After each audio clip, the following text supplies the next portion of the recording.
You are watching Co-op for Two, broadcasting live from Champaign, Illinois on January 29th around 11 p.m. Greg has the night off. And today we are playing Detective, a modern crime board game, Season 1. We're going to play the first case. There are 3 cases in this box. And let's just check in, make sure everyone can hear. It'll take a couple seconds for the delay. Looks all good from here. You can hear me okay, I assume. We'll turn the music off. As you all know, this channel is Co-op for Two, which means only 2 people can watch each video. I see we've got our 2 people in the channel here. If you're one of those 2, welcome. Consider yourself lucky. If you disconnect and someone jumps in the line in front of you, our apologies.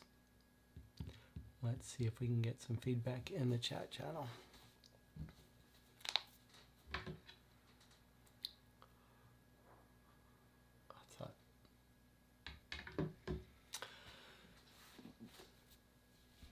Okay, I see nothing in the chat channel. Boy, that's a long delay.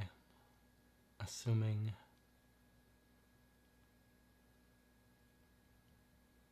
this is how it is when you go live. Third live stream, you'd think it would be a little smoother by now. Just waiting. Wow, there must be a big delay. Or, okay. Finally, the chat has come in with like a 30-second delay. They're saying it's okay.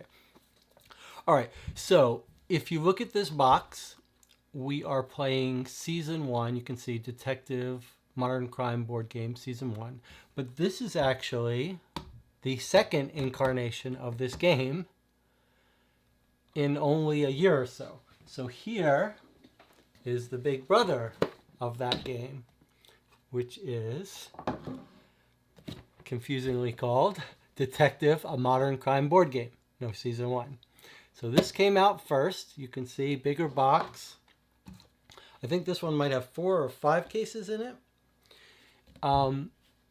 So it's an interesting story. This is a system that they're now using, and they're using it in another game as well, a spy game that they're kickstarting or something like that, crowdfunding. And they simplified it for this a little bit. I don't know if the cases are simpler or just the mechanics are simpler. Now, Greg and I played through this whole thing, 4 cases or 5 cases.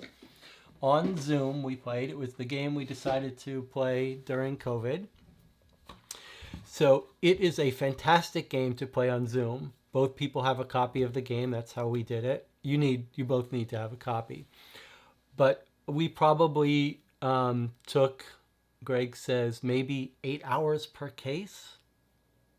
5 cases, 40 hours total. I mean, we took our time. Now, Greg and I have very different opinions on Detective. Greg does not like it. I liked it a lot.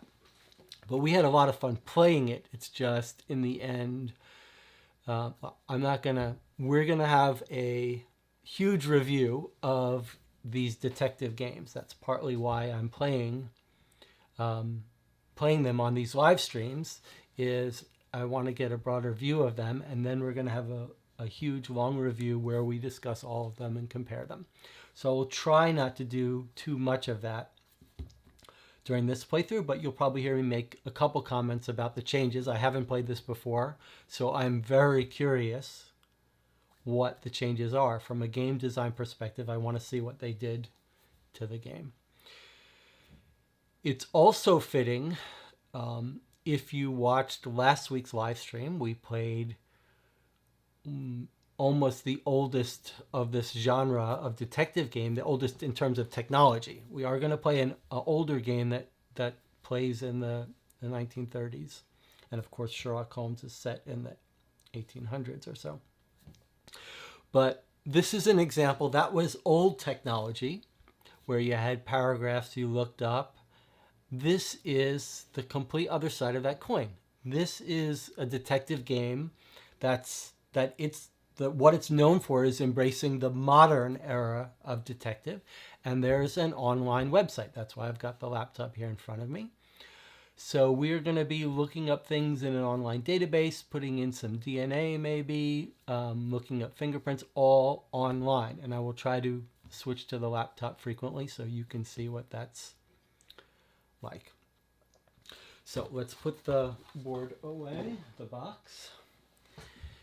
Now I'm going to learn this a little bit with you. I have played the previous game, so it should be fairly painless. If you look at this, let's see, I've forgotten how to do all this, but here's the board in quotes. It's just a thick sheet of paper here. But on this board, you see these are the 5 locations that your investigators can be. You probably start out in headquarters. There's our token to show where we are. This is a little bit of gaminess because time is the critical issue in this game. You only have time to investigate a certain number of leads. And so every time you travel to a place, it takes an hour of your time. And here's your time clock. When you run out of time, you must try to solve the case. So generally, you want to be smart about going to a place, asking a bunch of questions, and not leaving and coming back. So there's our board. We track our time left and our current location. We've got some, I guess, what are skill tokens. In the original game, there were a whole bunch of different skill tokens, and it was pretty clunky. So it looks like they simplified that. And we can choose what officer to be. I've got a set here. This is also a change. They're double-sided with a little bit of flavor. So here's another simplification from the base normal game, which is that in the normal game, they all had special powers. In this one, you can see they're just generic flavor text. It makes sense that they simplified these things because in the original game, it's hard to balance these things. Certain characters looked better than others, and the symbols you need that certain officers had that others didn't. If you took the wrong ones, it just gave you a bad experience. So they've simplified that. So far, that's okay with me. Let's hope they didn't simplify the cases too much. All right, so we're going to pick one of these detectives to be. Let's be, how about Monique Loon? All right, so that's our officer we're going to be. We've got some generic tokens that I think can just be used to remind us stuff. Here is our case. It's a deck of 23 cards. Each case is always 23. I'm not sure. Obviously, they've got a system they figured out. You have a certain amount of time to look at a certain number of clues. So we're going to open that up and start playing it in a minute. We've got, oh, I should say, we should stop here for a second. This is, you know, spoiler is not even the right word. We're going to watch the movie. You're watching the movie here instead of playing it. This is not a bad first game to get into if you like these games. So you could stop right here, buy this game and play it. So, you know, don't watch this if you plan to play it. The whole premise of this channel is this is for people who either have already played and are curious how other people played it, or if you're not going to end up playing it, you can watch this instead. But you could do this solo, so no reason you might not want to just click off the TV and play it yourself. But okay, having said that. So we've also got a stack of suspect pictures that it will tell us to bring out. This is a little bit like Chronicles of Crime, which you've seen us play, except it has no functional purpose. It's just to give us a face to put the name to. And then we've got a thing for keeping notes. And then we've got our little rule book and sheet here. So we need to, normally I take a little break before we start. I wonder if we should do that. All right, let's take a little break. I know we're taking a break early after only a few minutes and the game hasn't started, but this will be This will be fine. So we're going to take a little break here, and we'll come back and we'll start playing the game.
Okay, we are back.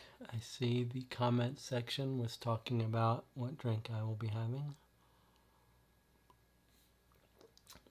It's English breakfast tea. All right. Let's read the introduction to this case that we're playing. Case 1, Natural Causes. April 14th, 2019, 8 a.m., Richmond, Virginia. This is Richmond, Virginia is where the headquarters of this department is. So the past cases were all set. That's where we operate out of, Richmond, Virginia. When you enter the briefing room on the first floor, Delaware, your boss, is already there waiting for you. Photos and documents are already displayed on the wall monitors. The file folder's name is Campus 19. We've caught another unusual case, Delaware says when all team members are in the room. This time the FBI contacted us. He sees the surprise on your faces, then smiles and nods. Interesting, right? But first things first. Yesterday, the body of Professor Calvin Higgs was found in his lab at the Biology Institute, which shares some rooms with the Forensic Science Department of Virginia Commonwealth University. A photo of 3 scientists posing in a lab appears on the screens. Higgs is the one on the right. He's the youngest. Next to him are Professor Joel Wolski and Professor Zellinger. They all work at the Biology Institute. Higgs was by all accounts an outstanding scientist, as well as an FBI consultant. At first glance, his death looked accidental, but due to his association with the Bureau, the FBI arranged through back channels for a detailed autopsy. It turns out that someone probably helped Higgs leave this world. The Bureau entrusted us with this case, so we better not let them down. Delaware gives everyone a stern look.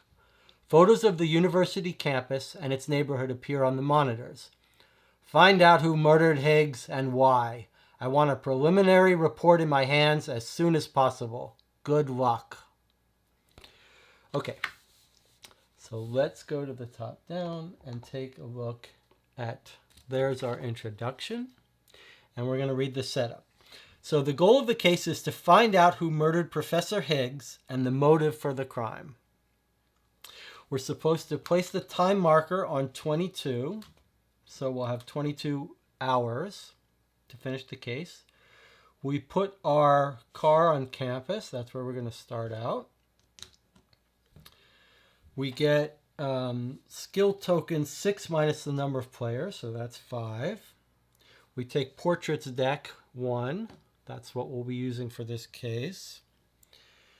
And we read files 100. So we're going to read this online version of the case. And it says gain portrait number 7, which we are going to grab without, I don't know how that got in there.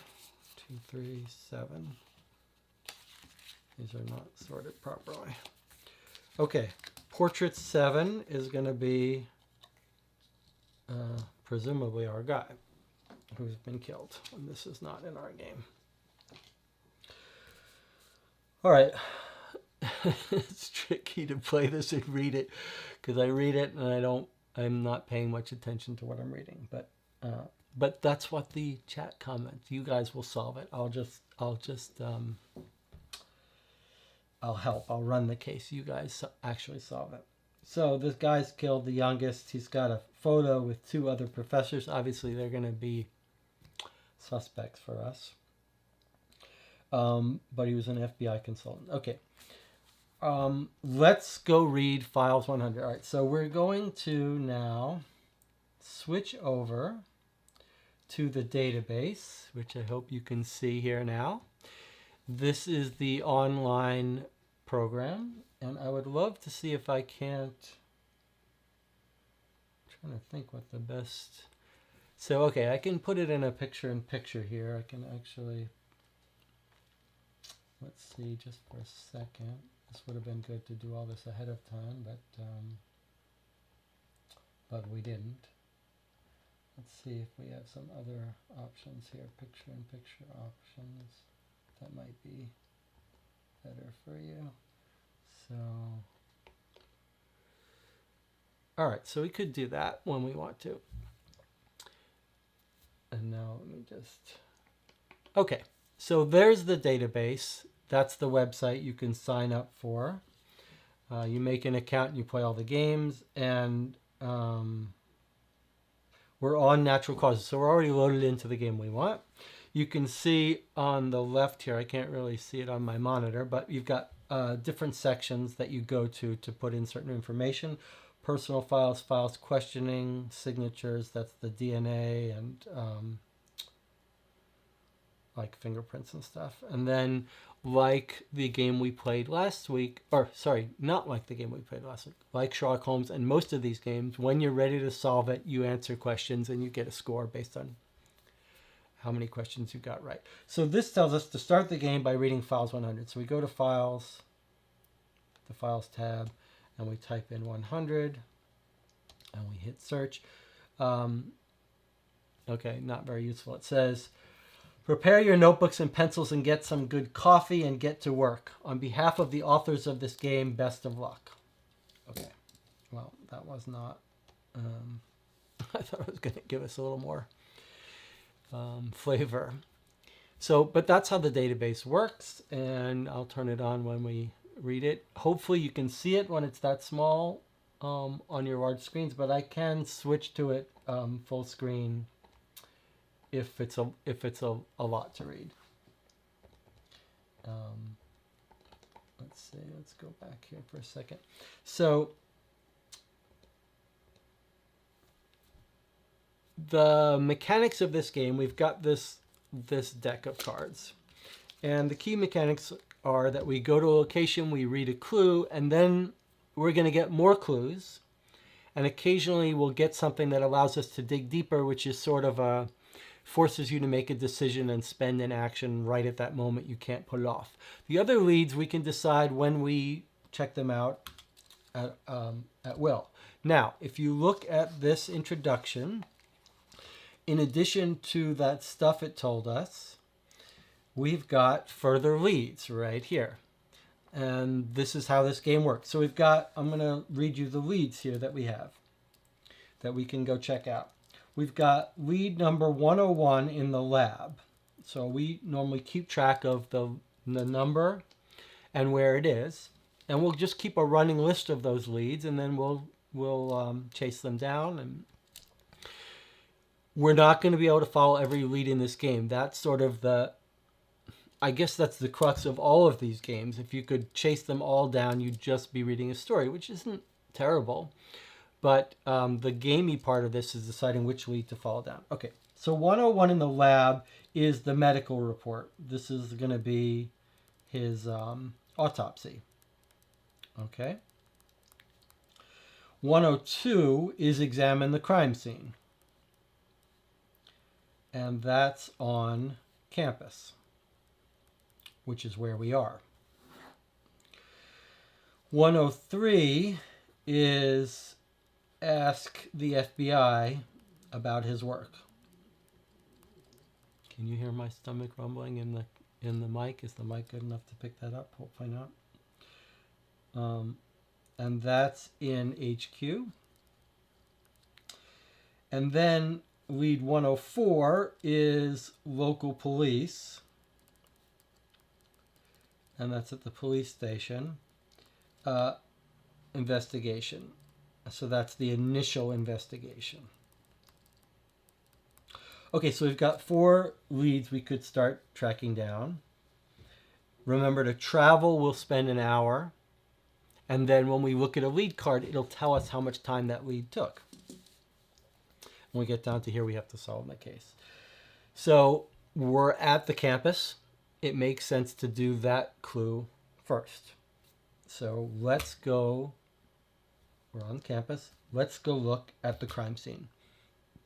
It says card 102. So we look in our deck here and we look for card 102.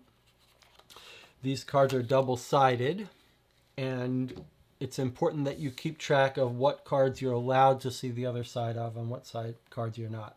The game tells you to put cards that you're only allowed to see the top here and cards that you're allowed to see both sides over here.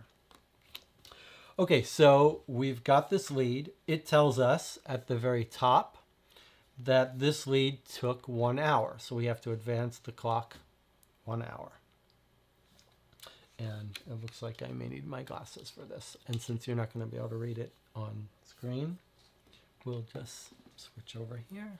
We're not in any rush, right? We've got time to clean the glasses. Okay. I've got a whole drawer of glasses for different looks, but we'll just wear the standard ones here. Okay, I know this is this is terrible to have to watch this.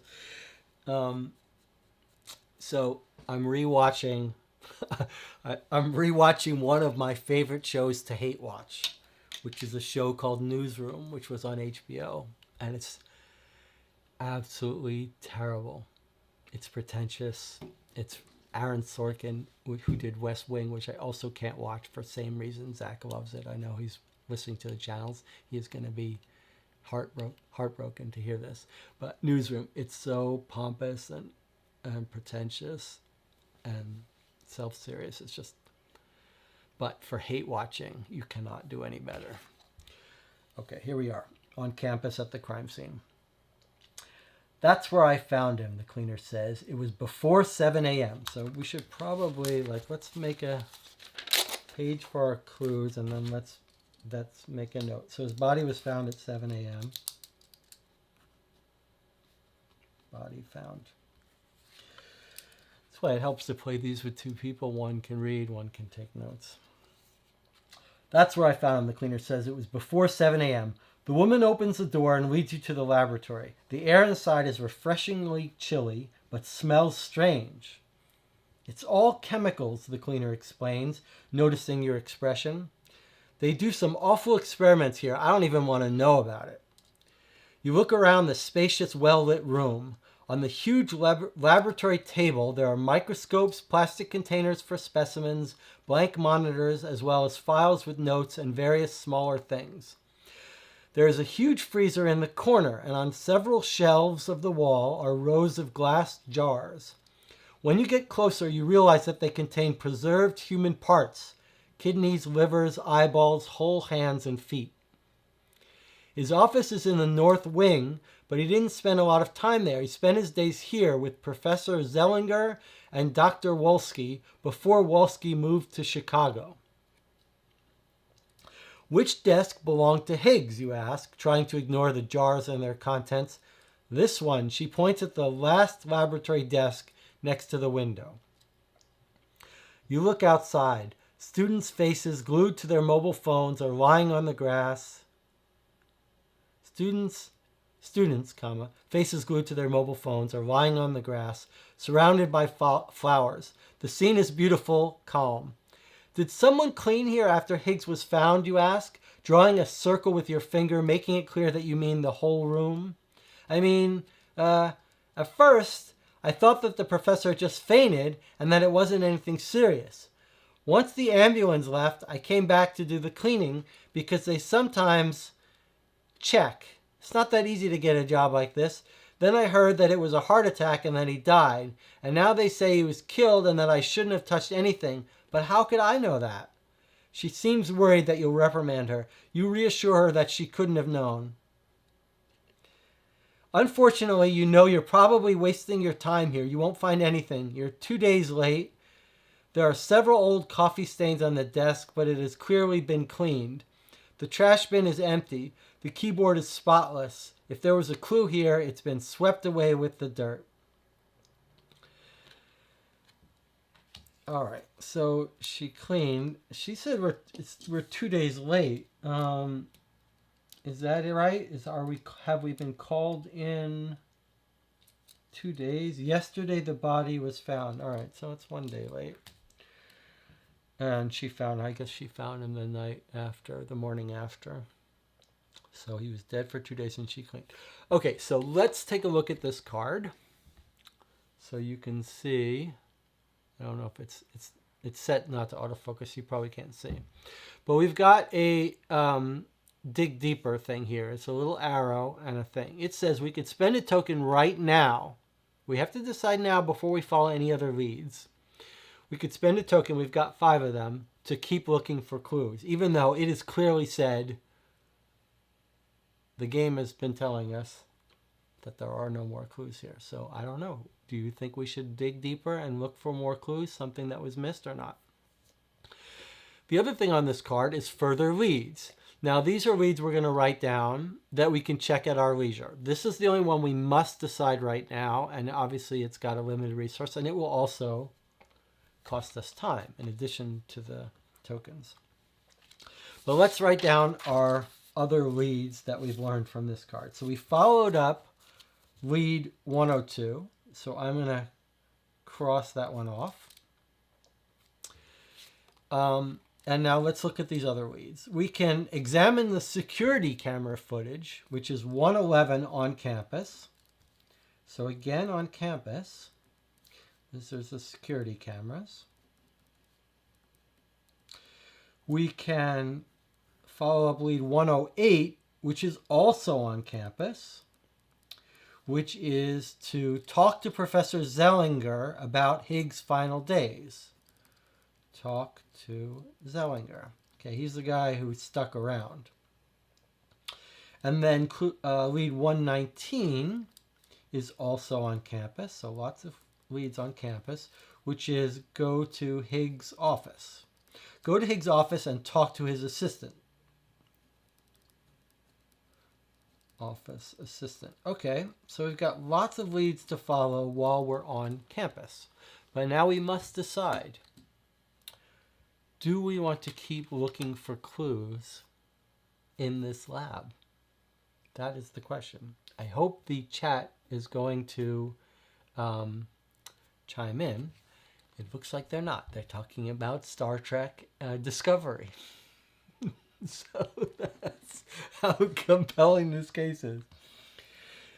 It's a tricky, it's a good psychological decision in this game because you're really stressed out. Like you don't want to do this now. In a normal, it's actually a clever innovation because if you watch the Chronicles of Crime playthrough or even the Ellery Queen, one of the psychological ways you deal with leads that don't seem promising, and one of the gamey things you ask yourself is you say, well, that lead doesn't seem that great. We'll do it later if we run out of stuff to do. But this game introduces this little psychological trick on you that it's like, we know you don't want to do this. We know you want to save this, but you got to make a decision now. The lab was clean. Too late. That's it. Zach says no. We're not going to look at this. So this card is forever. We'll never know the back of it. We can't even look. There might be a huge paragraph back there of wonderful stuff. We'll never know. In the other game, one of the characters you could take, in the first base game, one of the characters you could take had the ability to use like 2 tokens and go back in time and look at dig deeper, and it was like a security blanket that we knew we could go back, but it's gone now. All right, so we've got some more clues. I think we hit the ones in campus. I am curious to see the security cameras, although you know they're not going to show anything, right? Like he was poisoned with something, and we could have found out what the poison was in one of the jars, but we gave it up. All right, let's talk to the other professor. I mean, the one that left he's like high on our suspect list. So let's go talk to Zellinger, the one who stayed. This is 108 campus. 108 campus. All right, let's try reading this without glasses and see how that works. So it's 1 hour, so we're moving ahead. We're staying campus, so we don't have to travel. Professor Zellinger meets you in his office. He's a well-built, elegant man in his 60s. If you believed in stereotypes, you'd say he looks exactly like a professor at Cambridge, Oxford, or some other prestigious university. We're all in shock, he says. Calvin's death is pretty much the only topic of conversation at the university right now. It is difficult to lecture or study when this crime is all we can think about. LSL.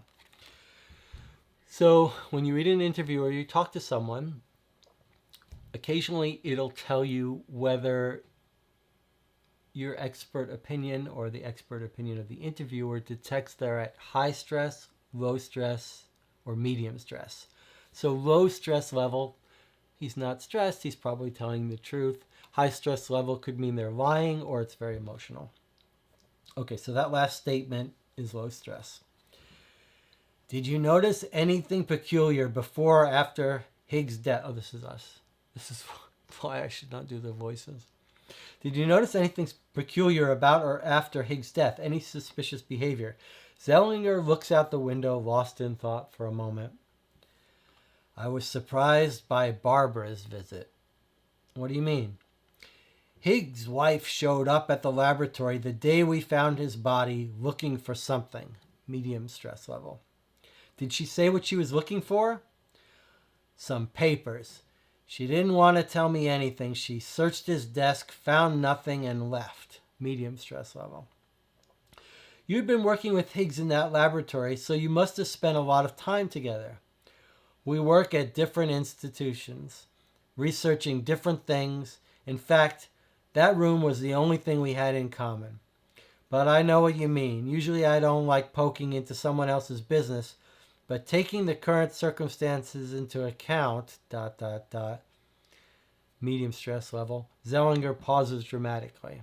Okay, then we've got an arrow flip, so we get to read the next side.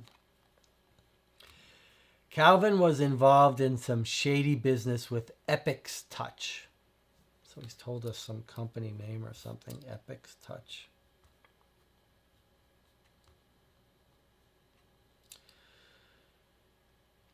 I saw him at the university several times in the company of a suspicious-looking guy.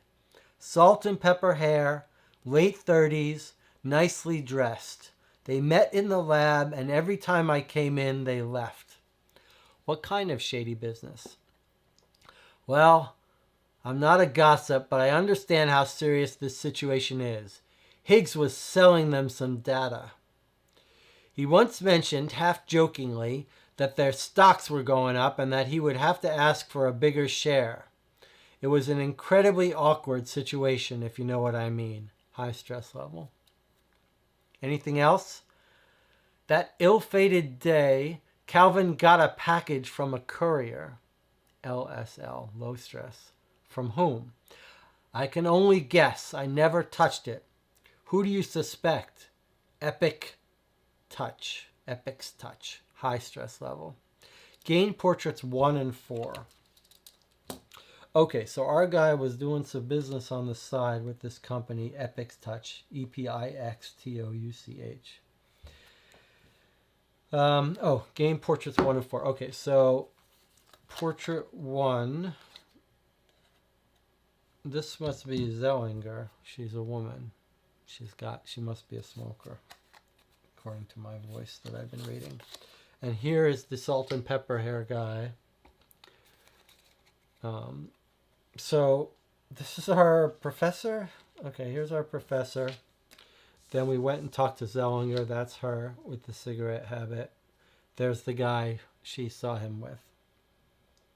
The salt and pepper guy. And I've written down Epic's Touch, although... So in this game, occasionally you're actually allowed to use the internet, but you're not allowed to search for anything until it tells you. It'll tell you if there's some term you're allowed to search for or some file you're allowed to look up. Otherwise, you don't look up. Like, we can't go search for this person's name or whatever until it tells us. Okay, so I guess we need to make space here. So this we saw both sides of. So this card, you can read the cards at any time. You go back through them. That's one of the nice things about this game, Chronicles of Crime. You read the history. In this game, you've got the cards and also the history on the laptop.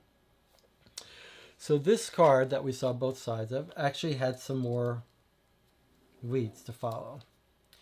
We can look up in the database what this Epic Touch company is, and that's file.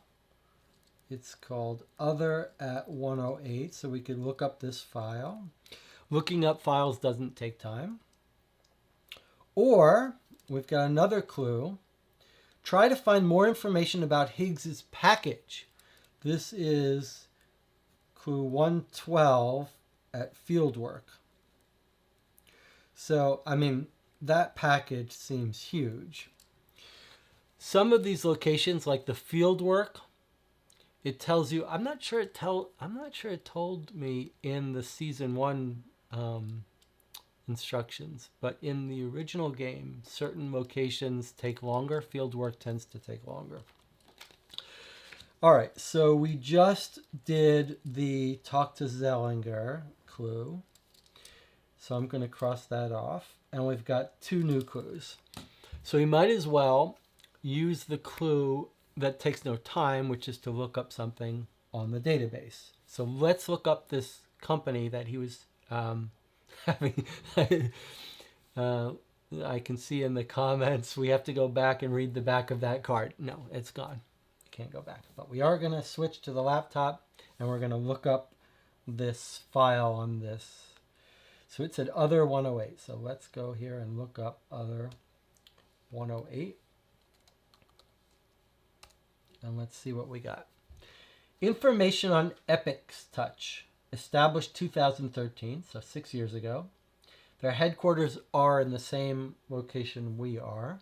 Epic's Touch is a company which specializes in the development of touchscreen technologies. It is considered to be one of the fastest growing tech companies in Richmond, but other than that, it is best known for the controversies concerning alleged data leakage. In 2016, a group of former employees alleged that Epic's Touch was selling their clients' private data to other companies, but no formal charges were filed. Officially, this is because no evidence to back up these allegations was presented. Unofficially, it is said that the accusers were paid generously to drop the matter. The case was never taken to court. Even though the company was never charged, it took some time until it started to restore its good name and attract new clients. Okay, touchscreen data leakage, so maybe they're selling data. You might guess fingerprints on a touchscreen if you were conspiratorial. So, but not a huge amount of information, right? Now I think, let's see, if we go to other, does it tell us? Yes, so you can see, if I just switch this for a second, it's nice about showing you, here are the things you've looked at in the past, so it makes it a little easier to review past stuff, which is huge, because if you saw in the Ellery Queen game we played last week, once we read a paragraph after looking up 3 different numbers, we were never going to find it again, so it's nice that it makes it a little easier. In some missions, there's some multimedia. Like in the first one, there's some videos that were pretty cool. Okay, and that didn't take us extra time. You could tell me in the chat whether you like having the laptop full screen or whether you want it inset down at the bottom. You know, I wonder if these games, it's hard to follow information when you're listening to it. Most of us are visual. But if you were blind, maybe, this would be fun to hear these cases just by listening. All right. Well, we are at campus. If there's other stuff we want to do at campus, we should probably do it. Although, this is a little side comment. Greg and I have had this argument before. Occasionally you're like, let's stay in this place and do all the clues in this place before we go to this other place. And then you're doing bad. You're doing clues you don't really want to look up because they're in your location. You don't want to come back. But there is the secondary thing you have to consider, which is if you're going to have to come back here anyway for some reason, then there's no point doing all these useless clues. But I don't know if we're going to have to come back. We've got the security cameras, and we've got his office assistant. I say we go to the office assistant. Because of the delay, I'm not going to ask you for each decision, but you should feel free to get your comments in about what leads you want us to follow up now, and then when I do look into it, I'll see it. All right, I want to go talk to his office assistant, see if she has any information about maybe a contact information for this guy. We don't know.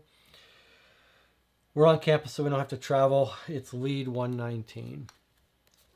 I'm curious how you guys are going to like this compared to what you guys think compared to the Ellery Queen 1985 case. Okay, 119 campus, another hour has passed. The last few days have been a nightmare. Joan Silver, Higgs' assistant, is close to tears. First, the assault he didn't want to report to the police, even though I asked him to do so several times. Okay, so there was an assault.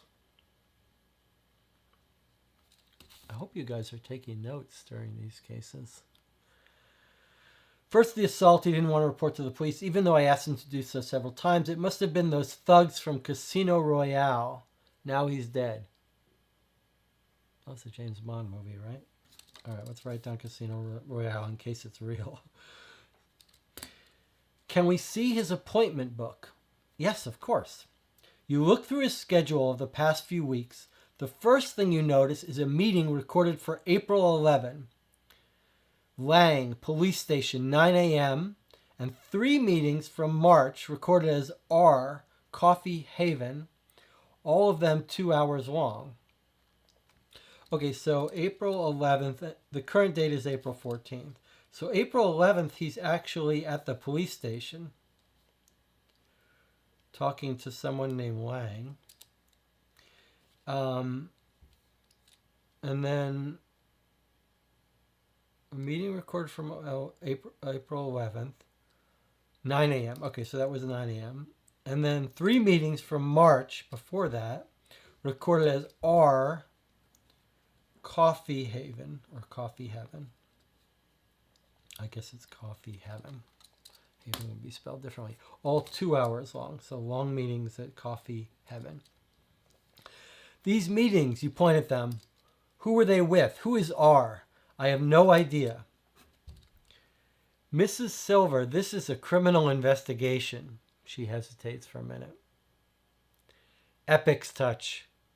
He received a package from them the same day he died.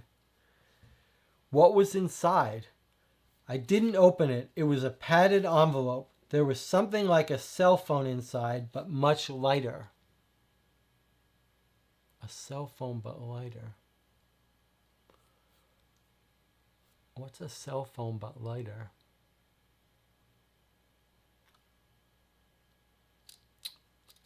Audio player. Okay, and we've got some extra leads. We've got lead 110, which is field work. Another field work. And this is visit Casino Royale. So obviously that is a real place. So those are, she thinks they're thugs from Casino Royale that beat him up. So he owed money, huh? That's why he was doing all this. Okay, and then our next clue is 117, which is also field work. Visit Epic's touch.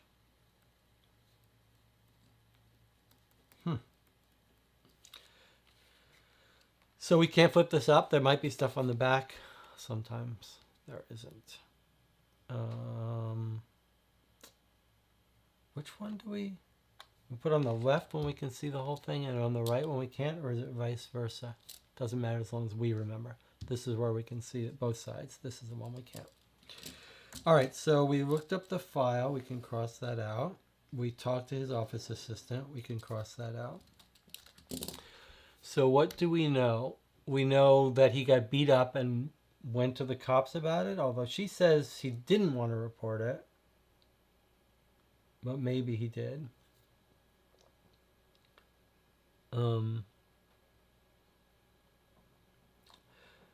April 11th. Okay, he went to the cops on April 11th. That sounds like when she was saying he got beat up. So we could track them down if we thought that he was just in debt to some casino and needed money. Then we don't need to pursue that at all. We would just find out that that's true. So maybe that's not the most important lead to track down. This is different. This is the difference between playing a game of detective and real detective. In real detectives, you're like, this guy got beat up yesterday. You know, you'd probably go check it out. But maybe we think it's not, you know, we're guessing that he didn't get murdered by the people who beat him up, right? Why would they do that? They need the money. By the way, here's a movie recommendation for you. The Gambler with James Caan. He's like a gambling addict. 1970s movie, amazing movie. Really good movie about gambling addiction. And yeah, okay, so I would recommend that. So we've got a bunch of field work. We've got one more campus lead that we could track down, which is the security cameras. And we've got a bunch of mysteries about what was in the package, cell phone. I'd love to hear some theories in the chat about what might have been in that package. So if we look at the security cameras, we might see what courier delivered it and then follow up with them, but they're not going to know what's in it, right? They might know who shipped it to him, though. But she just told us it was from Epic Touch, right? You received a package, right? Notice how she's like, she says, I have no idea. And then we gave her one little bit of pressure about how this was serious, and she coughed it all up. Okay, but she doesn't know who R is. So let's make sure we put on our list of things, who is R? And he's been having coffee with R in March. And we might want to go to the police station and find out who he's talking to. Someone named Lang. There might be a report. But it didn't give us a clue about that, a lead. All right, shall we look at the security cameras? We've got clues at the lab, which is his autopsy report. We might want to see if he was poisoned. It's possible that that will have a delay. I can't remember if this game uses that mechanic where certain things take some time. If they do, we might want to get the lab working on that report. I don't think it does, though. But I'm not sure. It might. No, it might. That's what these tokens here are for sometimes. It's like put this a couple hours ahead, and then when it's there, you can go check it out. So it might well be that we should get that lab work processed early. But I think we're at campus. We should look at those security cameras, especially if it might give you a little video treat. That would be interesting. All right, let's do the security cameras. And let's see if the chat agrees. Full screen, everyone says. Okay. We have to, okay. So everyone likes it when I go full screen when I'm looking at the laptop. All right, here we go. Security cameras. I'd like to get another camera that's got a closer view so I could show you these things, or set this to autofocus. Okay, 2 hours it took us to look at the security cameras. I guess we could have guessed that. David Priest, director of the company providing security on the university campus, started preparing the evidence as soon as he learned that Higgs' death was suspicious. Priest is a former policeman, and his cooperation makes everything go smoothly. Still, going through the material will take hours. So, this is kind of fun. We've got a photo here. Okay, I can't show it too easily. It's two men.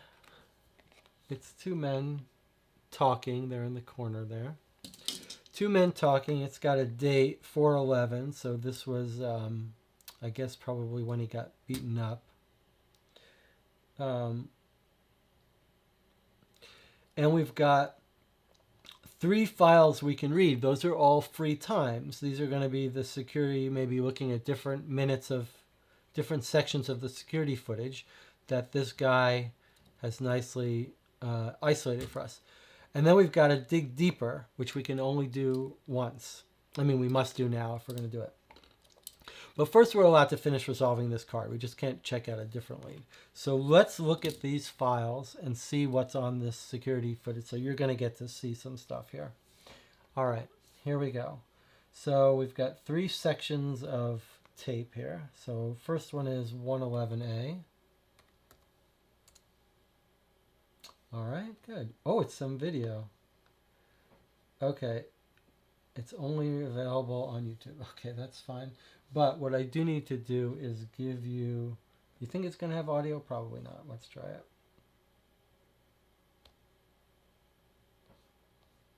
Oh, really? So now you see I've been watching owl videos. All right, but that was not very pleasant, was it? Let's go back. Let's try this again. All right, there we go. All right, so there's no audio, but you are getting to see this now. Okay. So he's being roughed up a bit and punched in the stomach a couple times.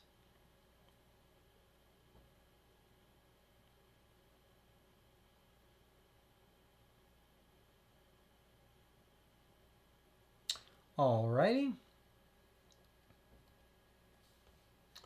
So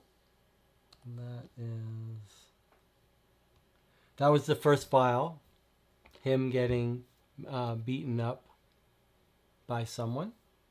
Let's look at our second file, 111B. 111B, yes, okay. All right, here we go. Oh, this it was the getting beaten up that was age restricted. Of all the things on YouTube, really, that scene was age restricted.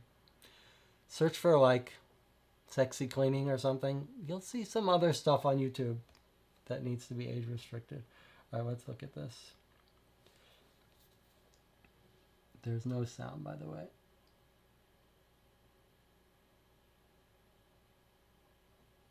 Oh, okay. So that was a short-haired woman not happy with some documents. Do you think that was his wife? Remember it said, let's watch it again. Remember it said his wife showed up looking for files? I'll bet that's the wife.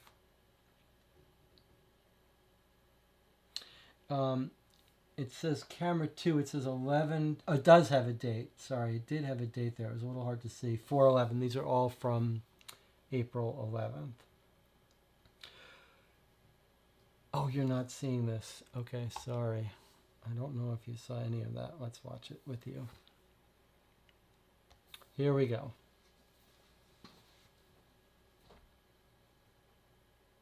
All right, so he's confronting the wife or whoever. She's found some documents. She's not happy with it. Okay. Let's go back. 111C, our third document.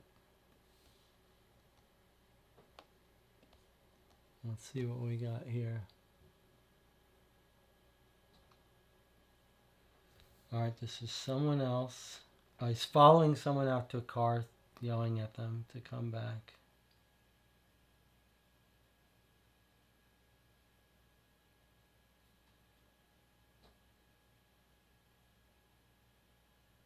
Did you guys see the first video?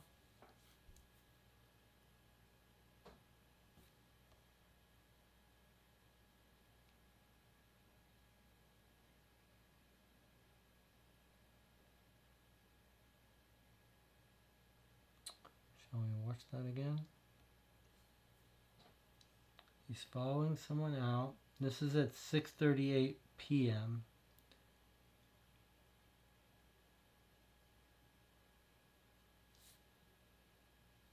This is not our salt and pepper haired guy who's in a business suit, it looks like.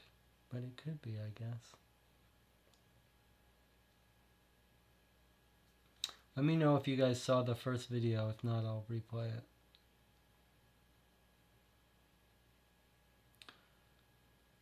Oh! He yelled at him at the end there. Okay, you saw the first video. All right, so we had 3 videos. The second one was the wife. The first one was him getting beaten up. Second one was the wife ripping up. I'm guessing it's the wife.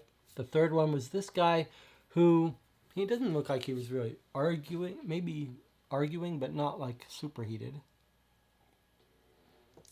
Okay, so those we got to do for free. But now we have to decide about this dig deeper. Do we want to make sure those are all the files on this guy? I think we're going to do it. We don't want to end the game with spare tokens. So we're going to spend one of our tokens. You might be able to get more of these, by the way, to flip it over. Great job, you say. Thanks for preparing the material. No problem. He looks a little evasive.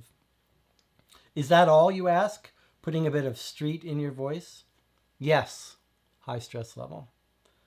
You look at him unflinchingly in silence.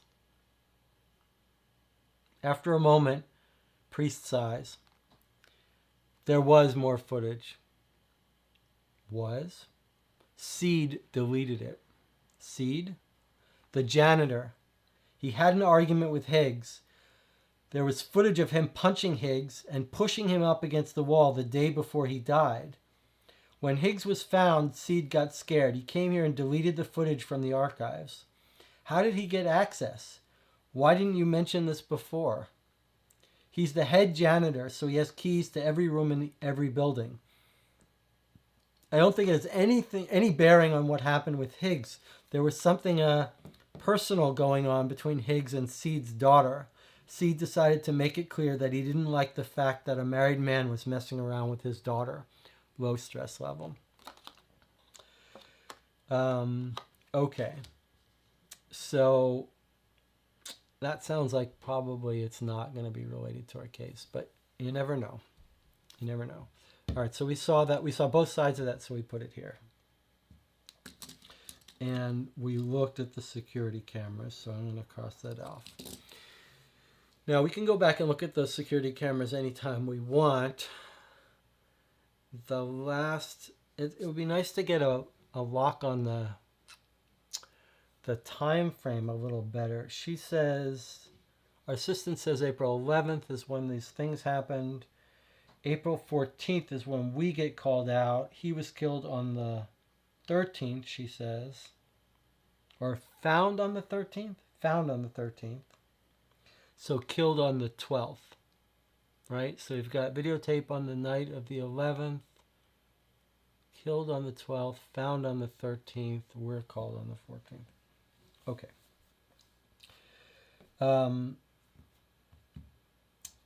Well, we're done with all our leads on campus. So we're going to have to travel somewhere and do something else. I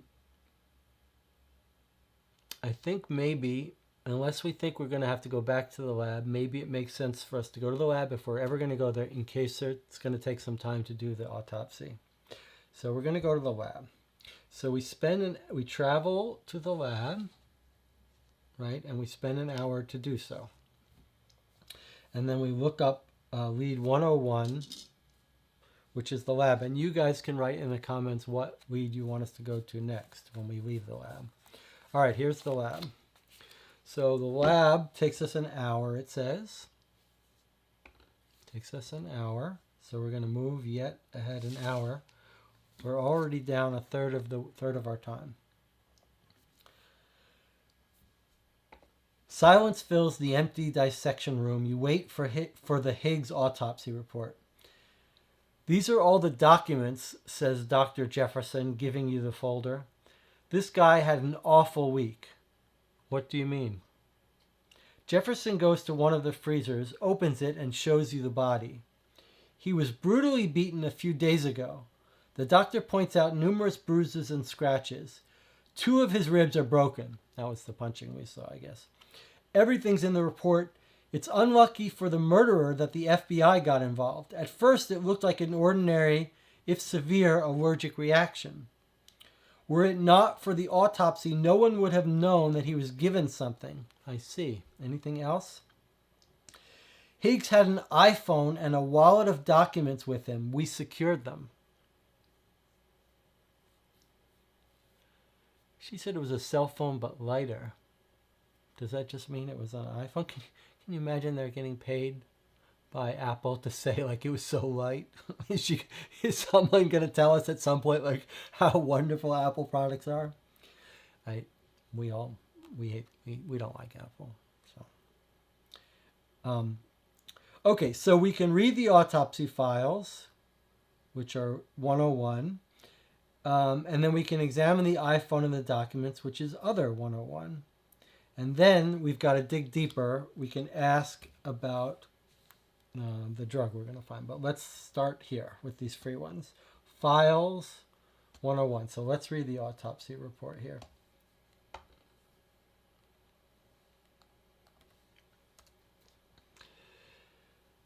Autopsy report. Autopsy report summary. Analysis carried out by Dr. Seth Jefferson. Victim, Calvin Higgs, white male, age 42, height 5'9", black hair, brown eyes. Cause of death, anaphylactic shock leading to cardiac arrest. Examination results.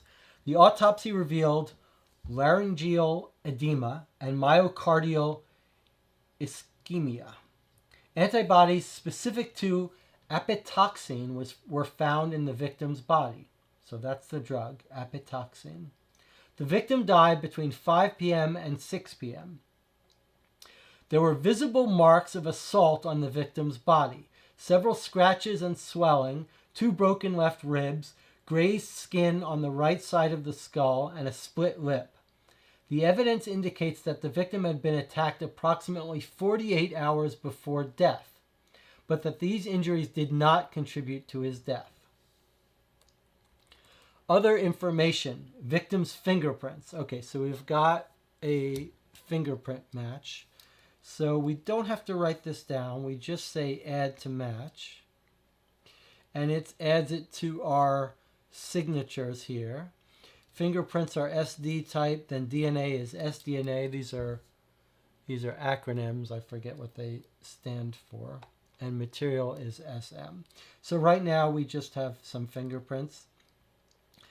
That is useless in and of itself, but when we find other fingerprints, it'll show us how much they match. It'll give us like a percentile. Okay, so let's look at that file again for a second. So it said he was beaten up about 48 hours before his murder. That matches with our April 11th, right? 12th, 13th, killed on the 13th. So that's what we saw in the video, him getting beaten up, but not related to his death. His real death is from apitoxine, which gave him a heart attack and would have made it look to someone who wasn't suspicious like a heart attack.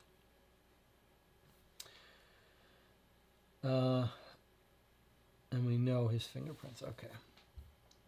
And he died between 5 p.m. and 6 p.m. That's a pretty specific range. Died 5 p.m. to 6 p.m.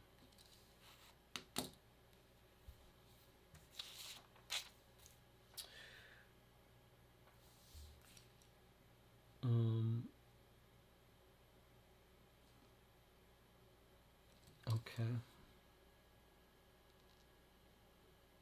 So he died 5 p.m. to 6 p.m. We might want to look at those videos again, but I think they were from the day before, right? Nothing from that day.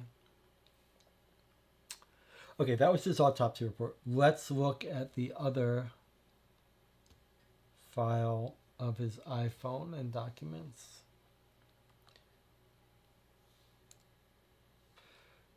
Okay, wow, we've got a whole thing. This would be a good thing to print out, but we're not going to do it. Wow, we've got a whole bunch of stuff here. So we have a ton of phone calls. 4:13, all in the morning. At midnight, he got a call. Midnight or noon? No, noon. That's a really weird way of writing it, but okay. Because of the order. Okay, so then in the morning, he gets 3 unknown calls in very close succession around 8:30. Oh, I see. It's going from most recent. His most recent call was at noon on 4:13, and then before that, he got 3 calls in the morning. And then the previous day, April 12th, he had a 3-minute call with Violet, a 6-minute call with Violet, another missed call from Ludo, a 7-minute call from Violet the previous day, another missed call from Ludo. If you had to guess, you might guess that, let's see if we can picture the front camera.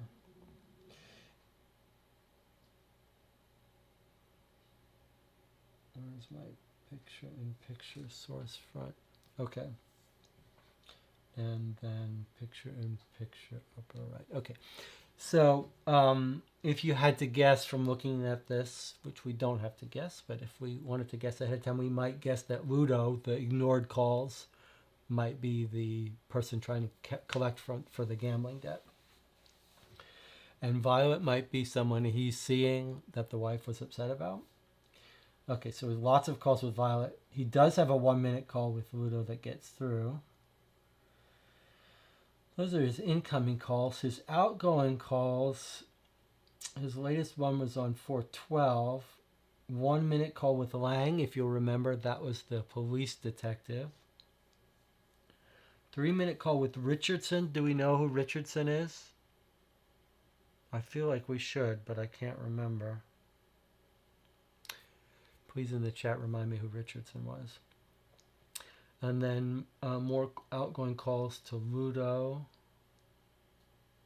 Is he returning calls? Not that it's that important, but he missed a call at noon on 4/11. Calls back at night. No. And there's his initial call to Lang on the 10th. Who is Richardson? I don't know. So we've got, R is going to be Richardson. Okay. So R is going to be the Epic's touch person that he meets with, I'm guessing. So let's just make a little note to ourselves. Is this Richardson? In our question about who is R. So who is Violet is another question we have, right? And who is Ludo is another question we might have. Okay, and now we've got some more leads in this document. So let's look at these other leads. And we've gone to the lab, so I'll cross that off. Okay, here are our other leads. We can check the FBI database for owners of the phone numbers. That's free. So that's other at 101B. So we'll do that for sure since that's free. We can call Violet 107 campus. Aha, more stuff back on campus. Why do we have to go back on campus to call Violet? Oh, we're going to set up a meeting. So this is really meet with Violet. Okay. And then we've got a 110 field work. Meet Ludo. Then we've got a 117 field work. Meet Richardson. And then we've got a 123 police, which is meet Lang, the cop who took the initial report. Wow, that's a lot of things that I'd like to do. A lot of field work. We're not going to have time to do all this stuff.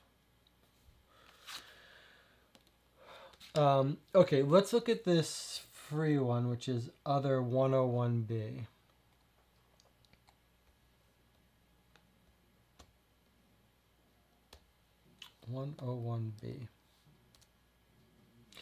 Okay. So, So there's Violet.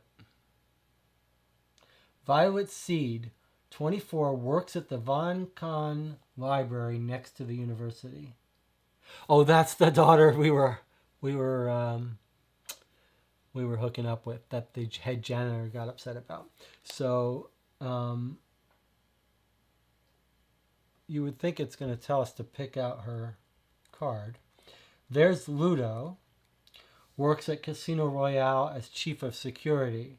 So that's not this guy, but it is Salt and Pepper Hair, right? So two people look similar. Paulo Ludo works at Casino Royale. So Ludo is Casino Royale,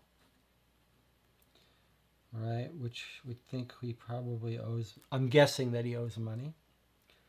So we think Ludo might be the Casino Royale thug. Violet is the woman he was seeing, is the janitor's daughter.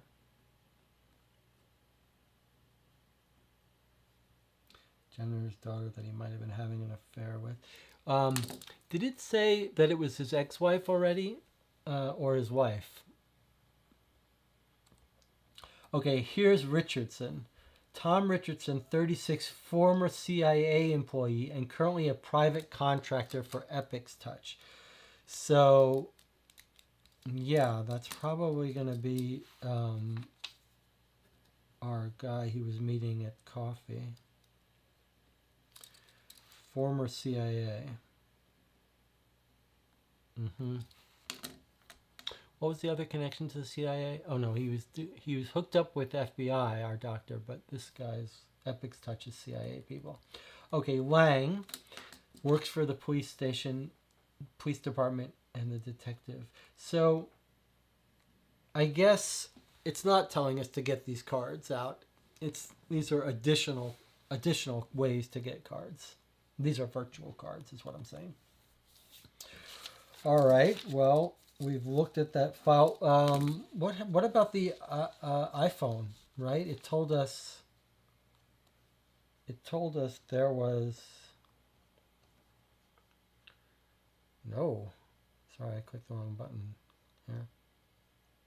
Yeah. It told us that. What were we looking at? We were looking at the autopsy, right?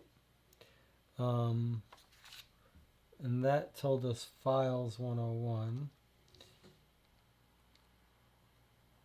No, that wasn't it. Where did we find the iPhone was Other 101. Okay, Other 101. Oh, I see. It was his phone. We were looking at. That's how we got the register of his calls. So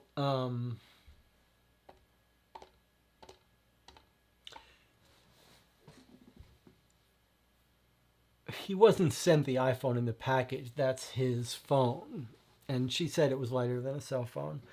So do you think it was something that had the drug?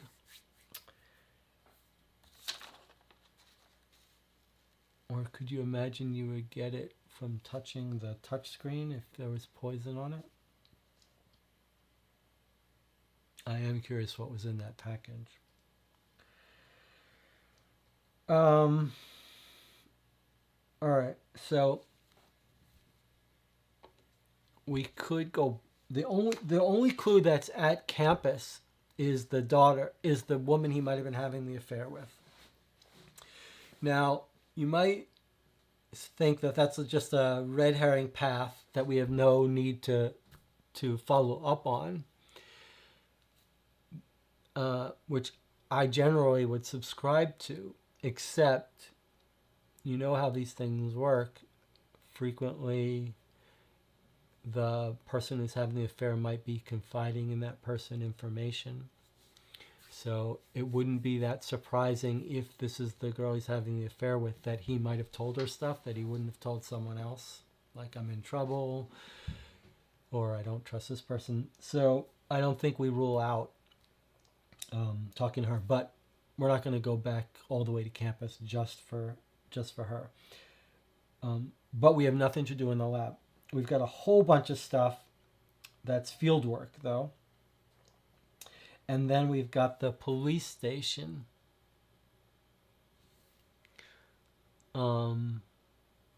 So let's take a 10-minute break. We're going to take a 10-minute break here and stretch. And we'll be back in 10 minutes.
Okay, we're back. You're watching Co-op for Two.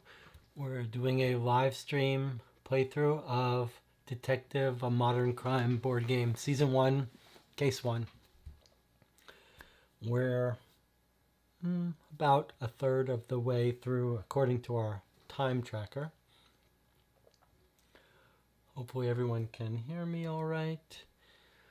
10-minute break, that's a little long. Maybe we'll go back to 5-minute breaks. I don't think we need 10 minutes.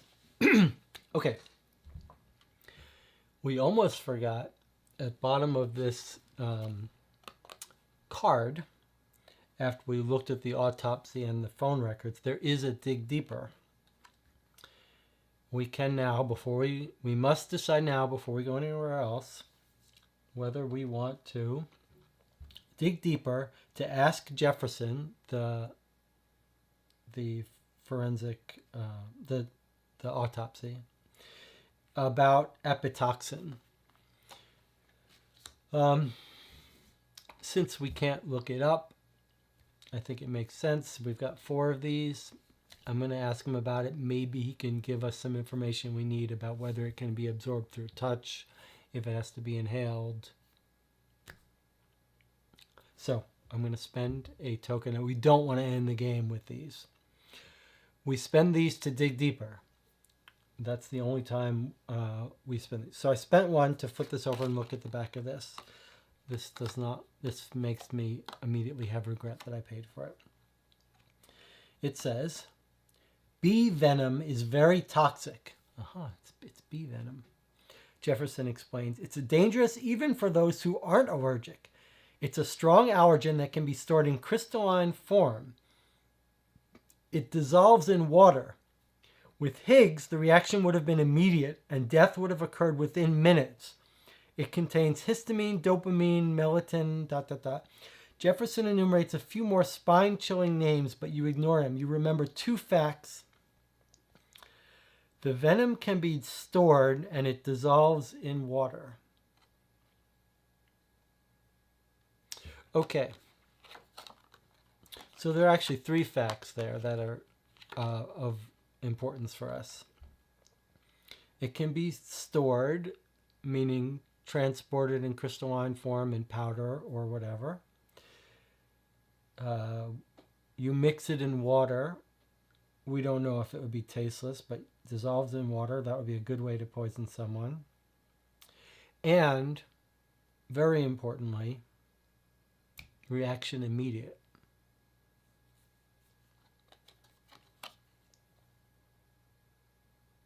So, if the autopsy said he died between 5 p.m. and 6 p.m., that means he consumed this thing between 5 p.m. and 6 p.m. Okay. That's our lab work.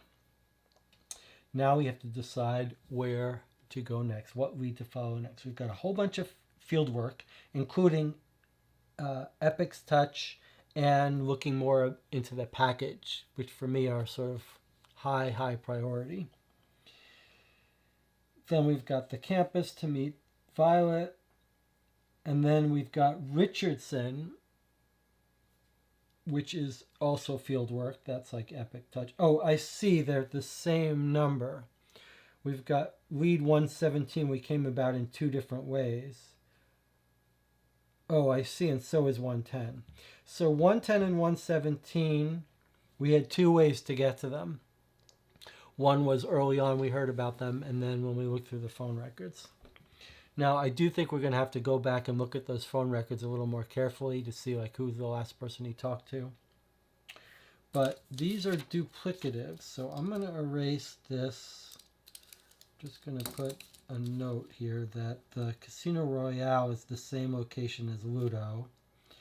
And the field work for visiting Epic's Touch is the same clue for visiting Richardson. And then we can kill off these 2. When Greg and I played the main case, all these cases were connected, and I had like 50 cards laid out, and I would just spend days studying it. That was a complicated case. Well, you'll hear all about that in our review. And I'm curious to hear that review as well and hear what Greg thought. Okay. So I'd like to do some field work now, follow up on Epic's Touch, since I think those are our prime candidates for poison. But let's not get carried away. Let's not rule out the possibility that the janitor, who has access to everything, didn't poison him. I'd love to know whether that bee venom was used in any of the labs. Like, would the janitor have access to it? Or is this something that only the CIA, I mean, obviously people have access to it, but let's not rule out the possibility this is a pedestrian thing of the janitor murdering. I guess if we knew what he did with the daughter, it would give us a little more. But I'm going to do the field work now if everyone's okay with that. I don't see any comments for the last half hour, but we're just going to assume that everything's fine. All right, so we're going to travel to field work. That costs us an hour. And we could visit with Richardson first, or we could check out the package first. I'd like to check out the package first, although unlike Chronicles of Crime, it's not like you find information and then you can show it to someone else. So it's not as important. All right, 112 field work, the package. I'm afraid that that these fieldwork things are gonna take a lot of time. Yeah, look at that. Okay. As feared, 3 hours. 1, 2, 3. This case is gonna end soon if these times. Okay. After explaining to dozens of D4L workers that you're investigating a murder and that a package they delivered may be important evidence in the case, you finally receive not only information on who delivered it, but also the waybill. All right, so I gotta get an extra camera so I can show you these things close up. But it's a shipping slip from the carrier D4L. Date of deposit, which is going to be delivery April 13th. April 13th or April 12th. It's actually April 12th at noon. Total weight 0.2 kilograms. To Calvin Higgs at the Biology Institute from Epic's Touch. Additional notes, fragile and priority, and it was signed for by Higgs on April 12th at 2:27 p.m. So look at that. It was a same-day delivery.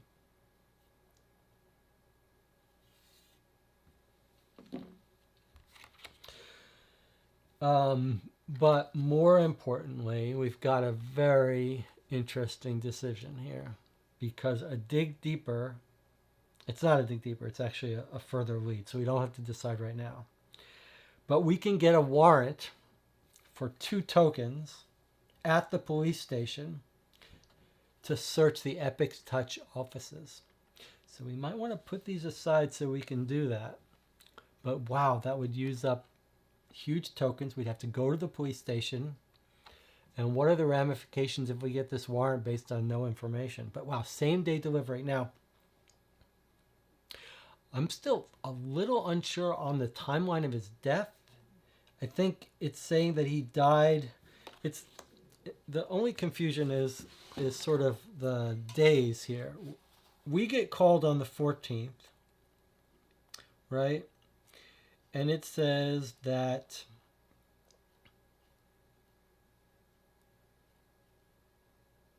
the FBI contacted. Yesterday, the body was found. So the body's found. It's on the 14th we get called. The morning of the 13th, the body's found. So he was killed on the 12th. He was killed the day this was delivered. He signed for it at 2:30. So 3 hours later, he's dead. It's a pretty big coincidence. It does seem like it was in that package. So that does put Epics as our key people. All right. So This isn't double-sided.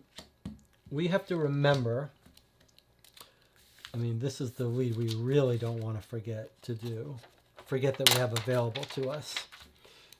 So this is 120 at the police station plus 2 tokens. So we need to save those.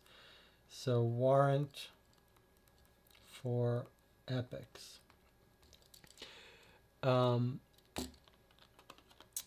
I see there's a comment saying, how do we solve this in this amount of time? Well, you got to make some leaps. I mean, this is an interesting part of these types of games, whether you want them to push you and make guesses, make educated guesses, or whether you're okay with chasing down the leads until you know the answer without a doubt. Different games take different approaches. If you play Sherlock Holmes or like Ellery Queen, where there's no hard time limit, you can run down every lead until you get exhausted in real life. This game took the opposite approach, which is to give you a very tight timeline. You're never going to see all these leads. Each time you play it, you'll see, if different groups play it, they'd see a different subset of these leads, and then you're forced to make an educated guess, whether you like that or not. Part of it depends on whether you guess right. When you guess wrong, you're not so happy. All right. So that was the field work on the package. That took us 3 hours. That hurt. But it's time to do more field work. I think we talk to Richardson R and find out. I mean, he's a good candidate. We don't know who exactly in Epic's Touch sent this, but let's go talk to Epic's Touch, which is 117. Okay, so again, field work. Here's a 2 hour. All right, let's read this case. So 2 hours we got to advance. Over here, please, Richardson says as he greets you in the lobby of Epic's Touch headquarters, a modern 4-story office building. He leads you to the cafe for guests and employees. Is this going to be coffee heaven? He's dressed elegantly and wearing a watch on his left wrist. Is that important for us? Or just a red herring? What kind of relationship did you have with Calvin Higgs? You decide to get to the point right away. I guess you don't need to see the top down. You probably can't read it, right? We met each other a year ago on the golf course, medium stress level. Did Higgs conduct any research for you or for Epic's Touch? No, medium stress level. Do you know what his work at the university involved? No, I was never interested in that. In the 12 hours preceding his death, he called you 4 times. He rarely called anyone that often, except for Violet. We were making plans to play golf on the weekend. His wife didn't want him to. She was planning a romantic getaway for them, medium stress level.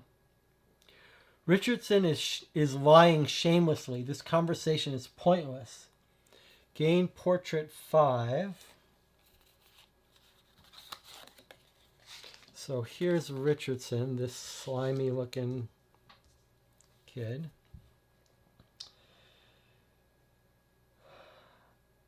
All right. So, well,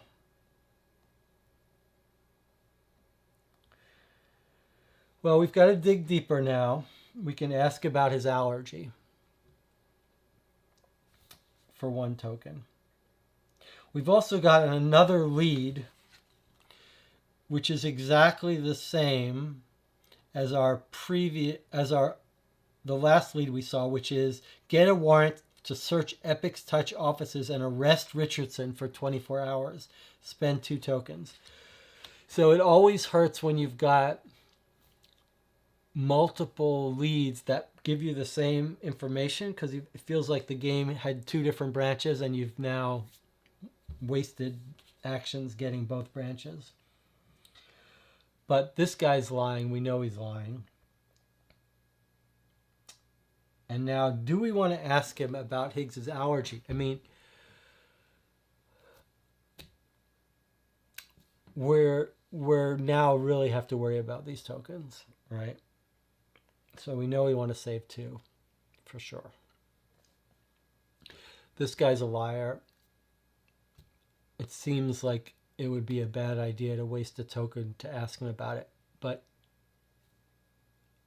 if he slipped up and said he knew about the allergy, it would be great evidence, right? We'd be able to say this guy knew about this bee venom allergy. But, and we have to decide now. But he's a liar, right? He had this all planned out. He had this plan about golf and the wife. So if he's that good a liar and he's got it all planned out, he's going to lie about the bee toxin and say he didn't know anything about it, right?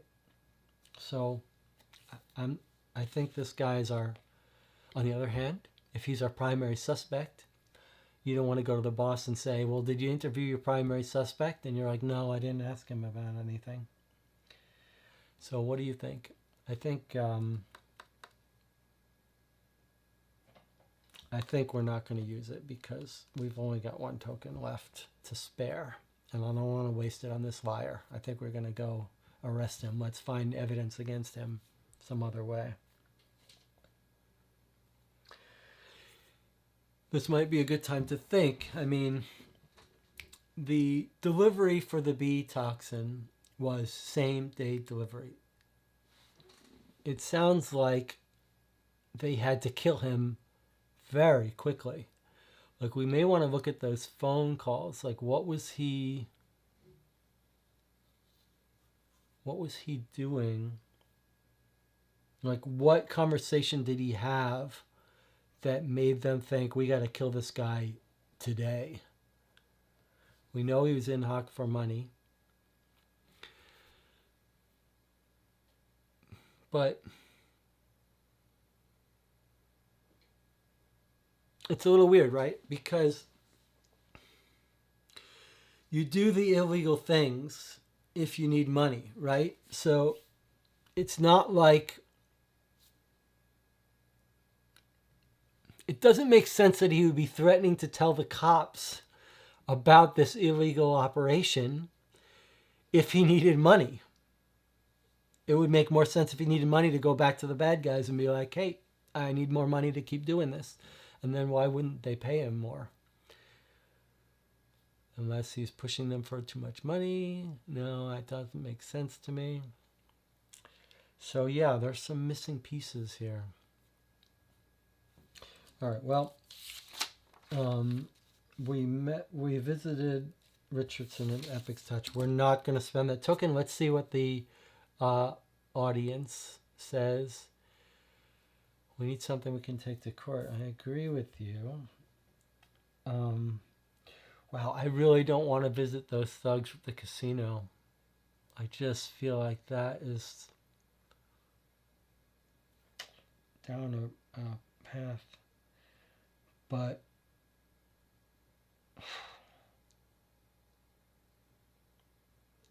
so we don't know anything about the work that he's doing for the FBI, right? Like, what if he's undercover for the FBI?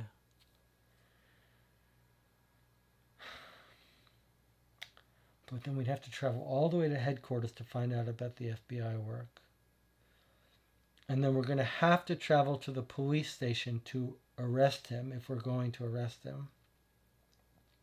So maybe we save the police office for the last stuff. And do we want to talk to Violet? Like, I feel like we don't have enough time, and maybe we just skip the whole Violet thugs stuff. Although, what if he's confiding to her?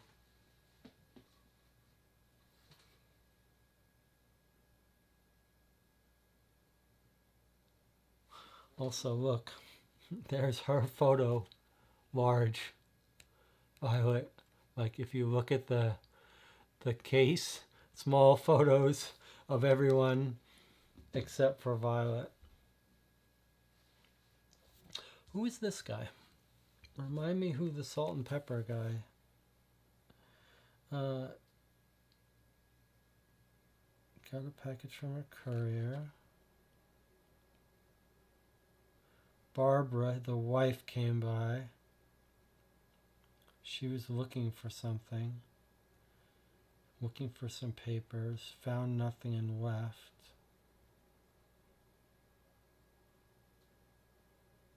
She comes by after he's dead, looking for papers.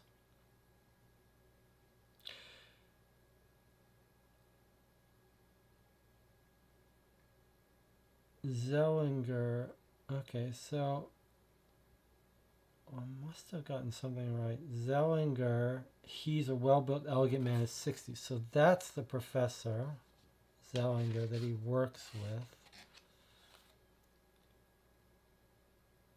with. Who is this then?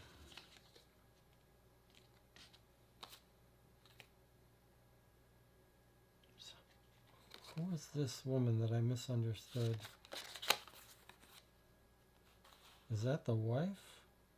Or is that, oh, that's the assistant. That's the assistant, okay. Right? That is the assistant, right? Let's just make sure we understand.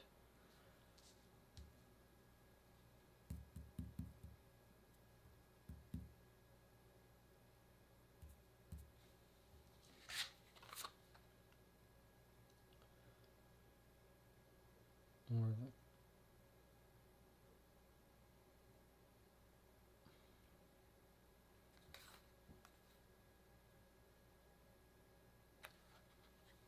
Just want to make sure we know everyone that we're supposed to know.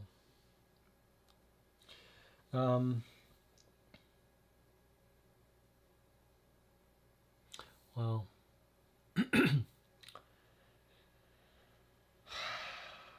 the other thing is, just like Sherlock Holmes, you don't know what you're going to get asked at the end. Occasionally you'll get asked about something that's like not critical to your case, like what did he tell Violet? But you can't know. Okay, that's the other professor. I still want to just lock down for sure who that woman was. I want to make sure that I understand, since I didn't get that right originally. Let me show you the laptop as I'm looking at this so you can see.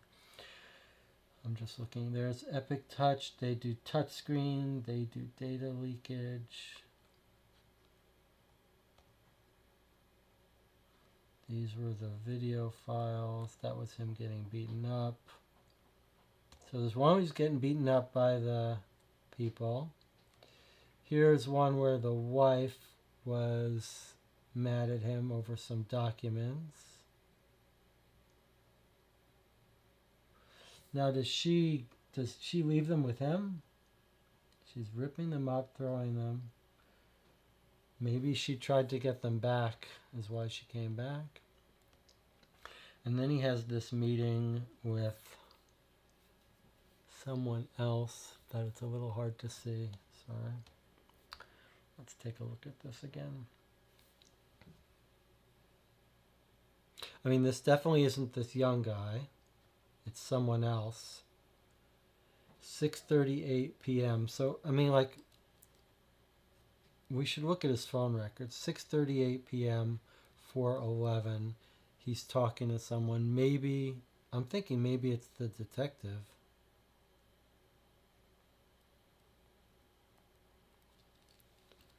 It's kind of animated, but it's not. It's like the detective's like, don't worry about it, you're fine. No one's trying to hurt you. So let's look at these phone calls. At 6:38, he sees on the 11th, he sees them. What have we got on our phone records? It's around then. 6:22 is Violet. Huh. Violet calls and he talks to her for 7 minutes right before he goes outside. That's kind of weird. And then for 6 minutes at 6 p.m. he called Richardson. But that's Richardson and that's not the guy we saw. That's kind of confusing.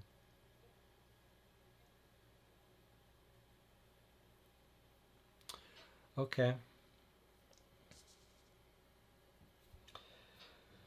Well, I think we're going to have to check down another lead now.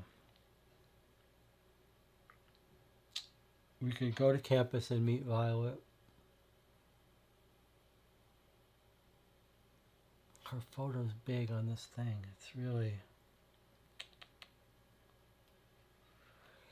We could go to the FBI. We could go find out what he was doing for the FBI. I feel like maybe that's important. It's a lot of traveling. All right, I'm going to do it. I'm going to headquarters. It takes an hour. We're going to ask the FBI about his work, which is 103. There's nothing else to do at headquarters. All right, we're doing it though. 1 hour. Using an encrypted line, you contact Robert Miller. There's another R. So let's just note that who is managing the project Higgs used to work on at the FBI field office in Chicago. So let me just point out, that's another R. It's also Chicago is the place that the other professor who left the lab worked at. Using encrypted line, you contact Robert Miller, who is managing the project Higgs used to work on at the FBI office in Chicago. Read other 103. So other 103, we're going to get to read a file. And we've got more leads. We've got access detailed results of Higgs research, which takes 2 tokens at headquarters, or access Higgs protection request for 1 token at headquarters. So that's tricky because we don't have enough things to do the warrant if we wanted to do these. So this is 106 is access detailed results of Higgs research, and that takes 2 tokens. And 109 is Higgs protection request, which is 1 token, which we do have to spare. First, let's read other 103.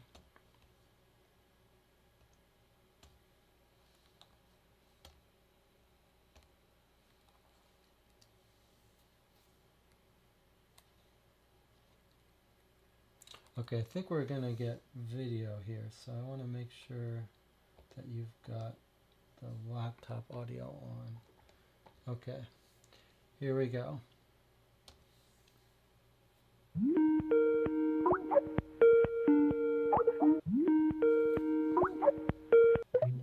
Hello, this is Agent Robert Miller. It's a pleasure to speak with you. I worked with Calvin Higgs over the past 8 months. Now, I can't go into much detail about our work unless you get the appropriate clearance, but what I can say is that our project involved dactyloscopy and how different variables affected the accuracy of the results. On April 12th, our servers logged 3 failed login attempts from Calvin Higgs' account.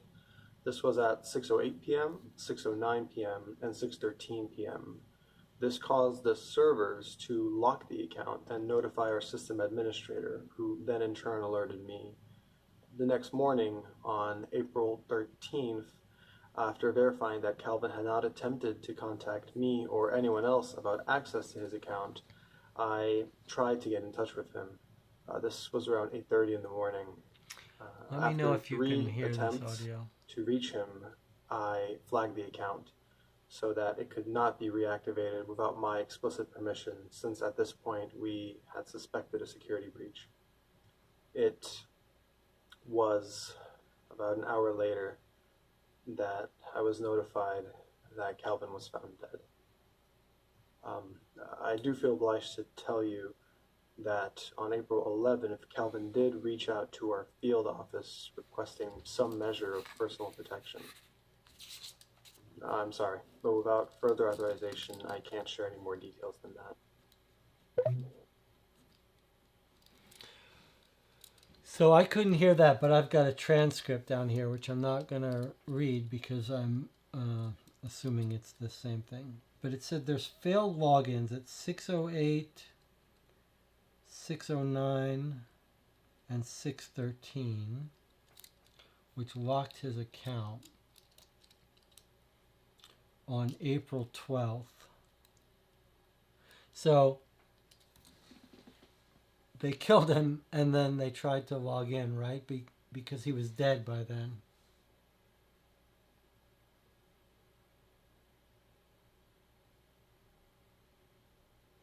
Then on April 13th,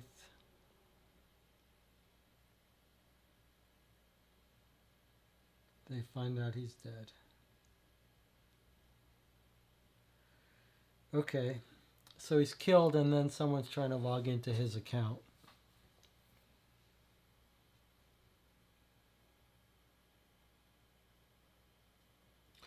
It's actually not very useful to, I mean, it doesn't help us know who killed him. So he's working on, I think it's saying he's working on fingerprint stuff, dactyloscopy and how different conditions affect the precision of the results. It's either DNA or fingerprints. I think it's fingerprints, but I'm not sure. It could be something else. It would be up to you. The game rules are a little fuzzy on whether you would be able to look that up. I think it would be okay if you wanted to look that up. So if someone wants to look it up and put it in the comments. DACTYLOSCOPY. All right. Then we've got a couple more leads. Detailed results of his research. No, we're not going to spend that. But we could spend one to find out who he was asking for protection from.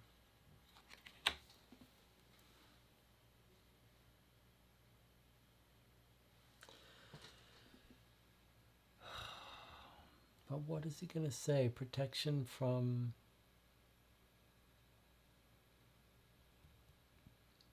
It's interesting. So the FBI has got him. He's got a protection request, and then he's also got this police person he met with.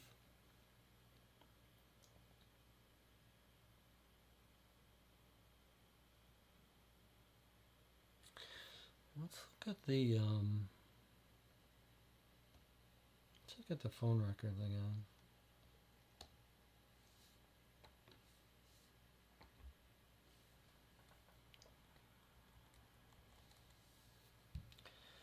So he's killed on the 12th. Between 5 and 6 p.m. Okay, so look at this. At 5 p.m., there's an actual call from Violet. So like right before he's dead, right before he dies, Violet calls. So I think we're going to have to talk to Violet and find out. She was the last person to speak to him. Maybe as he was dying. Oh, she calls him. And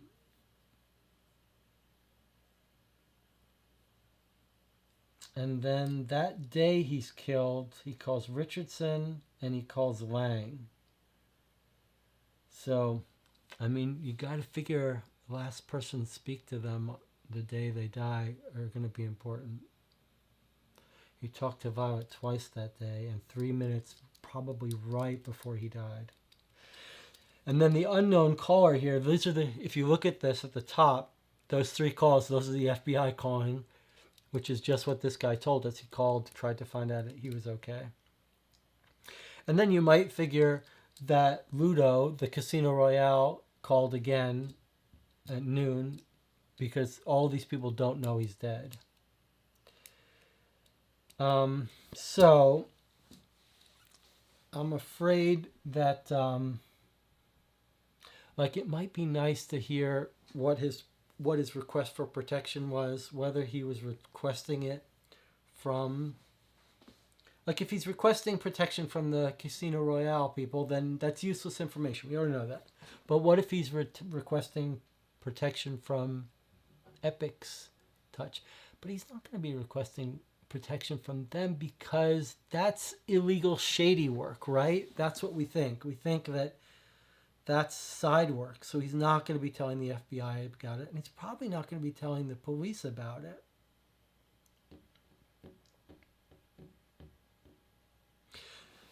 All right. I think we're going to leave here and try to talk to Violet and see what he said the last thing. And let's hope it's not just like, I love you. Bye. So we're going to ignore these dig deepers. They're not dig deepers, actually. We can come back to them. All right. Headquarters. We're in headquarters. We could do those things. If we're going to do them, we should do them now because we're not going to want to come back to headquarters. Does anyone in the chat feel very strongly that we spend our last spare token to find out what his protection order was? I don't think we should. So we're going to leave headquarters and we're going to go visit Violet. I don't know what everyone thinks about that. I hope it's not a bad mistake. Last person to hear from him could be 5 minutes before he died. She called him. Kind of a coincidence. But, yeah, we're going to see her. So we have to travel back to campus. That cost us an hour. All right, here we go. We're meeting with Violet, whether you like it or not. 1 hour. We're on recap time, which I'll explain in a second. All right, so the last time I talked with Calvin was after 5 p.m., Violet Seed tells you. You sit together in the cafe near the library. She speaks slowly, her eyes focused on her cup. He called to tell me that my father had scolded him like a child. He didn't actually call her at 5 p.m. She called him. He called to tell me that my father had scolded him like a child. Low stress level. Your father? She is trying to hold back tears. My dad is janitor at the university. He was furious about us seeing each other, but it was never anything serious. It's true that there was some chemistry between us. Pun intended. But it was just casual flirting. We liked each other's company and chatted at work and after work, but it never went any further. Calvin would never do that to his wife, no matter how unstable their relationship looked. Low stress level. What happened between them? Did he want a divorce? Yes, he had all the papers ready. I think he wanted to give them to Barbara this week. Medium stress level. Was he behaving strange lately? Did he get into any trouble? He never admitted this, but I knew he was spending a lot of time playing poker at Casino Royale. I think he lost a lot of money there. Medium stress level. Are you sure? The girl hesitates. She is staring at her cup. Mr. Seed, Calvin was murdered in cold blood. Please help us find the people who did this. Calvin called me a few days ago around midnight. Guys from Casino Royale wanted the money he owed them. They beat him up, and he was terrified. He said he needed to get $20,000 somehow. How did he plan to get it? Seed remains silent. Violet, he's dead. You can't protect him anymore. The only thing you can do is help us find who killed him. He knew this agent, Richardson, high stress level. Agent? He was some sort of ex-agent. He works for a computer company. Calvin said that he would have to push him. High stress level. Meaning, I don't know. I really don't know. Seed bursts into tears. You won't get anything more from her. She's on the edge of a nervous breakdown. Okay, so we saw both sides of that. It didn't require us to pay to turn her over. We did get her portrait, which is 5. Which is...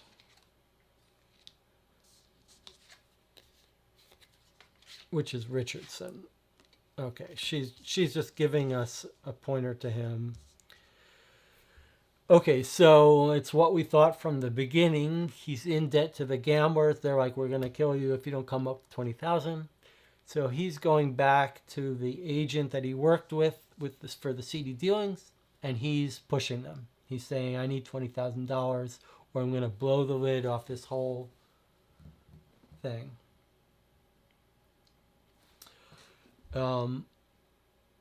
It's possible that they're just like, well, he's a risk now. He can't be trusted. We're going to kill him.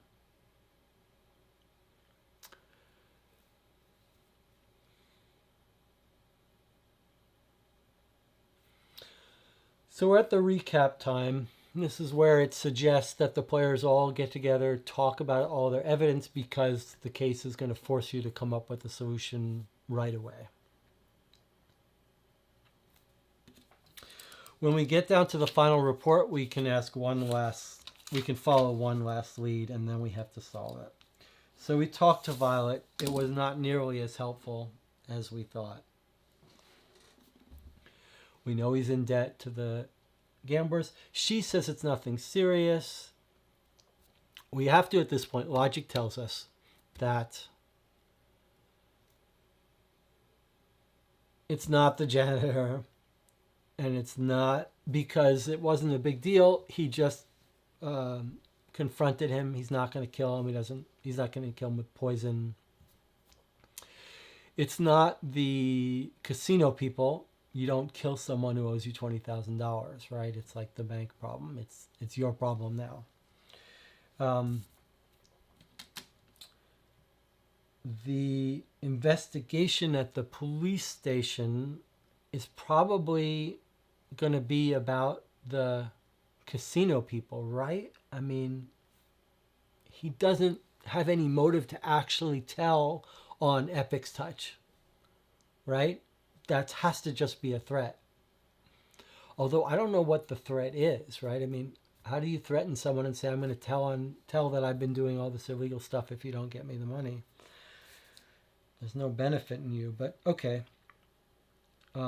Maybe you go to them and you say, look, I'm either going to have to go into hiding, tell the police, confess everything, and go in witness protection, or you give me $20,000.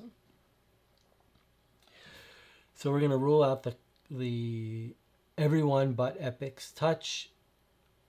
We know he's doing some illegal stuff from him. He's working with the FBI. So I guess if his job is finding out about, if the work he's doing for the FBI is about finding the conditions of fingerprint transfer and stuff, and he's selling information to Epic's Touch to help them better get fingerprint data from their touchscreen so that they can sell, it makes sense that that's his expertise. We're going to want to get we're going to accuse him and get a warrant at the end. So we need these two for that. We're going to need to be at the police station for that. So we're going to have to wrap up our time at the police station.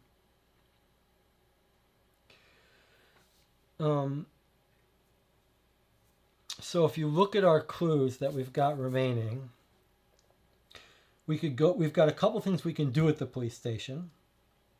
We can look at the initial investigation. We can meet the cop that he was talking to. And then we can do the warrant. That's probably all we have time to. If we've moved, we can do something else there. But we might have enough time to do another clue. Travel somewhere, do another clue. We might have time to do another clue if there was one compelling. So the other clues that are outstanding for us are if we wanted to visit the casino, talk to the thugs. I think we're all in agreement that we don't. The other thing we could do is go to headquarters and get more details about the actual research he was doing, which I don't think we want to do and we don't have time. So if our records are correct that these are the leads, my plan is now to go to the police station, travel to police station, and then for our last bit of time, maybe talk to the detective or whatever, and then spend our last bit of time executing the warrant. However, we should remember that that plan says that as our very last action, we execute the warrant. But it's possible that that executing that warrant could turn up more leads. So we may want to rush over there we may want to do the warrant first in case it opens up another lead. But regardless, we are now traveling to the police station. Okay. We've got 4 hours left. I think we do the warrant first because it might open up some information we want to follow up on as our last action. It's either that, we either do the warrant now, or we first talk to the cop that our guy was speaking to, or one of our initial clues was talk to local police about their initial investigation into the case. That seems the least likely to be useful to us, the initial investigation. They're just going to get there. Maybe they'll tell us what we already know. They're not going to have found stuff we haven't found, right? The comment from Zach says, if we know we're going to do it, why wait? Yeah, I agree. Especially because we know this game isn't like, well, if you have this, then you get this. So, okay, here we go. We're going to spend 2 of our tokens.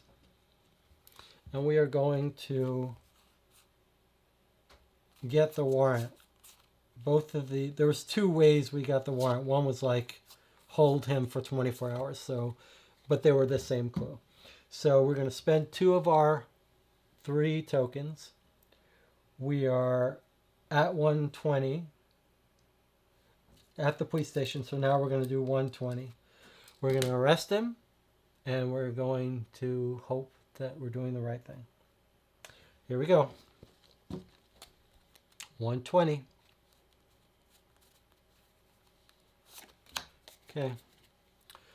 That's a 2-hour clue here. Are you ready? If you were a real police officer, do you think that's enough for a warrant? Same day delivery of a package. I'd love to hear any theories about what was in that package. If we expect it's the crystal form of the bee pollen, what was it? Like a small packet? It's like Tic Tacs or something. You know, like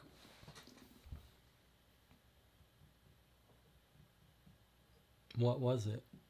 We don't know, but here we go. Here's the warrant.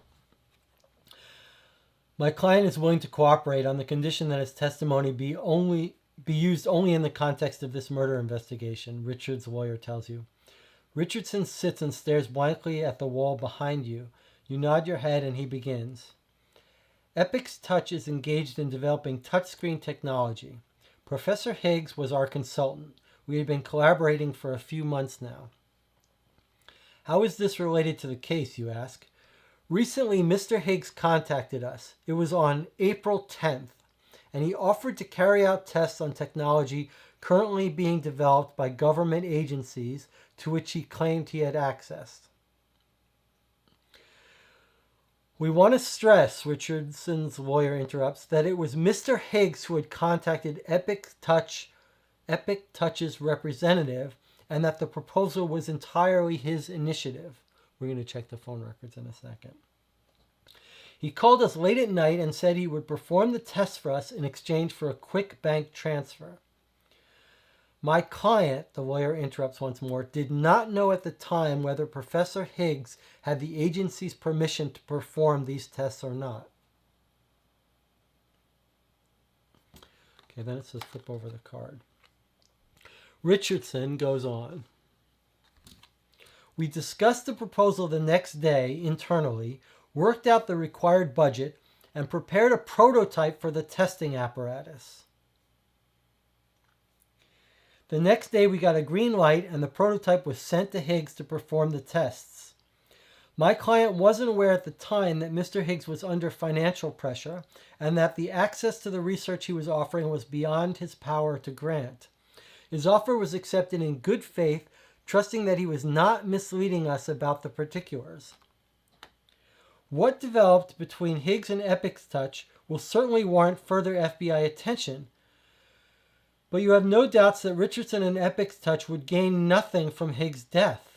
He was their door to secret government research and development, and that door shut the moment he died. Wow. So,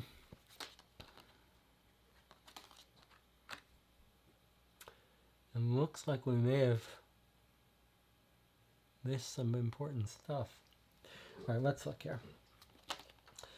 So, this guy is giving us, I guess, a reasonable... Let's check the phone records. Let's come here to the phone records and look at what we've got here. So our guy is saying that this professor approached them, contacted us on April 10th. So let's look at his outgoing calls. On April 10th, he calls Richardson at night.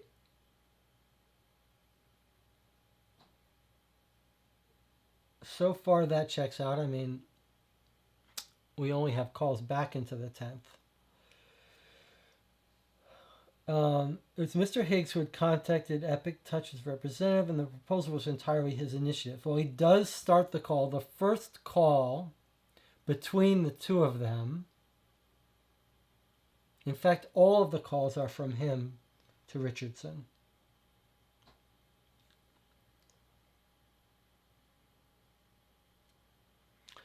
Okay. Called us late at night. That checks out with our records. Offers to perform these tests in exchange for a quick bank transfer. My client, the lawyer interrupts once more, did not know at the time whether he had the permission to perform the test. We discussed the proposal the next day internally, worked out the required budget, prepared a prototype for the testing apparatus. The next day we got a green light and the prototype was sent to Higgs to perform the tests. So they're saying that's the prototype device that they sent him. They're saying that they weren't aware he was under financial pressure and that access to the research he was offering was beyond his power to grant. His offer was accepted in good faith, trusting that he was not misleading us about the particulars.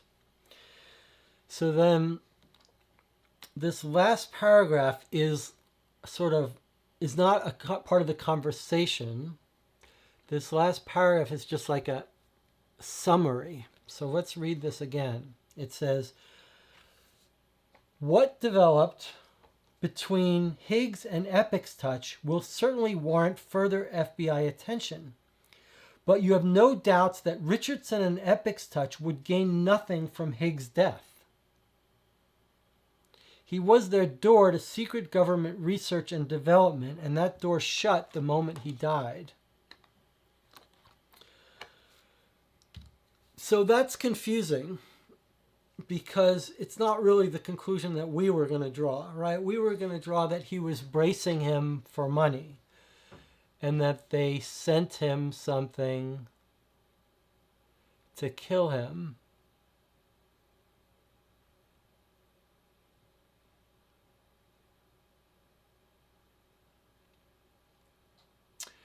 The person who told us that, of course, is Violet, right? So let's look at what Violet said. So the other part that's confusing about that is it's giving us a conclusion, right? It's saying you concluded that they have nothing to do with it, but if without that conclusion, I think we would still be very suspicious of Epic's touch and whether they were telling the truth about what they sent him. So let's read what Violet says again. The last time I talked to him was after 5 p.m. So she's telling the truth. That's true. He called me to tell me that my father scolded him like a child. Well, okay, that's not what the phone records show, right? The phone records show that she called him. She called him at 1 p.m., then she called him at 5 p.m., They talked the day before twice. He calls her once at night. They talk for 12 minutes. It's not a super long call, but she's trying to hold back tears. My dad is a janitor. He was fierce about us seeing each other, but it was never anything serious. It's true that there was some chemistry, just casual flirting. We liked each other's company and chatted at work and after work, but it never went any further. Calvin would never do that to his wife, no matter how unstable their relationship looked. And then, is he getting a divorce? Yes. Was he behaving strangely? He never admitted this, but I knew he was spending a lot of time playing poker. Lost a lot of money. She's staring at her cup. He was murdered in cold blood. Please help us find the people who did it. So how does she know he was murdered? Right? She shouldn't know that he's murdered. Calvin called me a few days ago around midnight. Guys from the casino wanted Calvin called me a few days ago around midnight. Well, is that true? It is true. He did call her around 11 p.m. They beat him and he was terrified. He said he needed to get $20,000. How did he plan to get it? He's dead. You can't protect him anymore. She's silent. We're saying he's dead. You can't protect him. He knew this agent, Richardson. He's some sort of ex-agent, works for a computer company. Calvin said that he would have to push him. I don't know. I really don't know. She burst into tears. You won't get anything more from her. She's on the edge of a nervous breakdown. Well, look. Either she's lying, which we have a little piece of evidence from that phone call that suggests she's not telling the truth about that.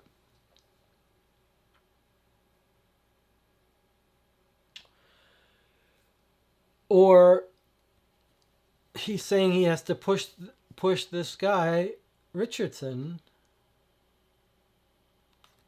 But then why is this conclusion telling us that we're sure they had nothing to benefit from his death? I mean,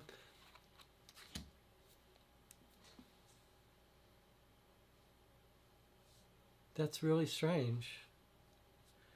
And if we don't believe her because we think she's lying about the phone call,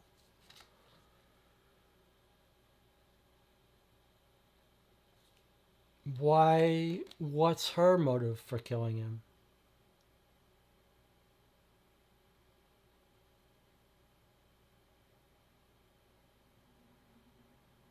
And we've got no...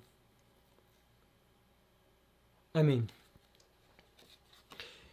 is this warrant conclusion not to be trusted?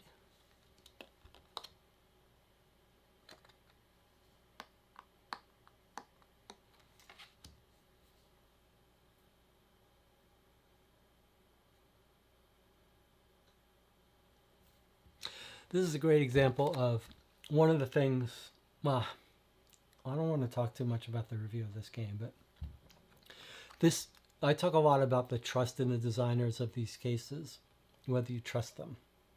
So she said that she called him. He called to tell me that my father had scolded him like a child, low stress level. So it seems she's not lying. But our phone records show that he didn't make an outgoing call to her, that she called in to him. So now, what you have to ask yourself is, look at these three interesting possibilities. Possibility one, it's a typo, a bug in the game. Like this, not unheard of. In fact, frequently in these games, there are small errors. We saw last week, Ellery Queen, lots of them. That's possibility one. She's not lying, it's just a bug in the game. But they went to all this trouble to provide these phone calls listing. So, unlikely that. Number two, more interesting. This is the one I like. You know, when you talk to witnesses in real cases, right? Like you watch a detective show, they're like, the person said they got a call at 5 p.m., but we checked the records and it was really 6 p.m. They're a liar. We caught them. No, you didn't catch them in a lie. They just misremembered it. People misremember things all the time in real life. So what I love is the possibility that she just misremembered who called who, right? Or maybe he called her, hung up, whatever, she called back, like it didn't register on the phone records. Like there's so many other real world possibilities other than a calculated lie. So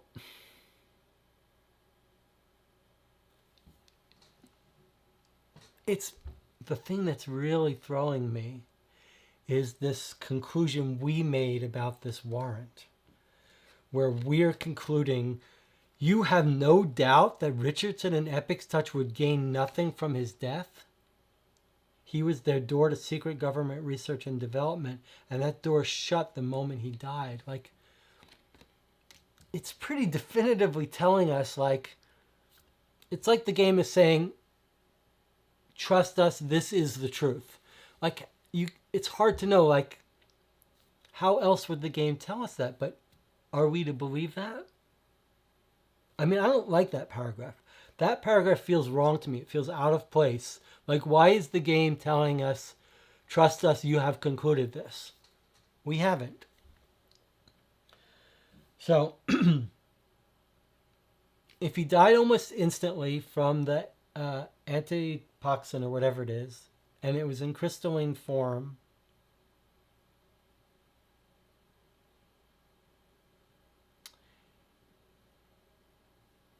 then it seems likely that it was in that stuff. But then the janitor cleaned up, huh?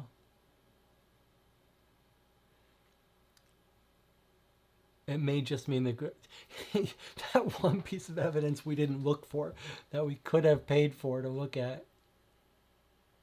We have this left over.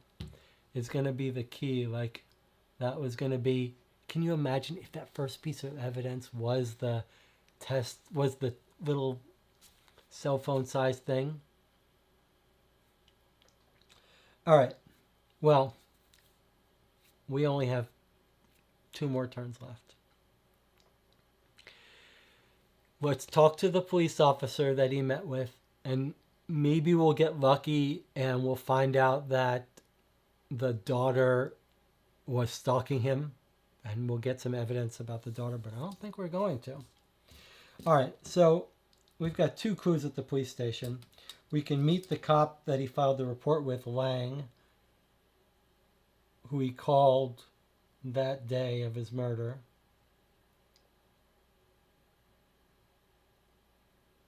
I really don't like that she called him at 5 p.m. right before he died.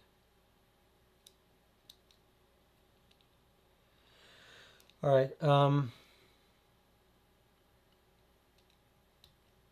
Let's talk to the cop. We've got very little else to do. We're going to talk to the cop, 123.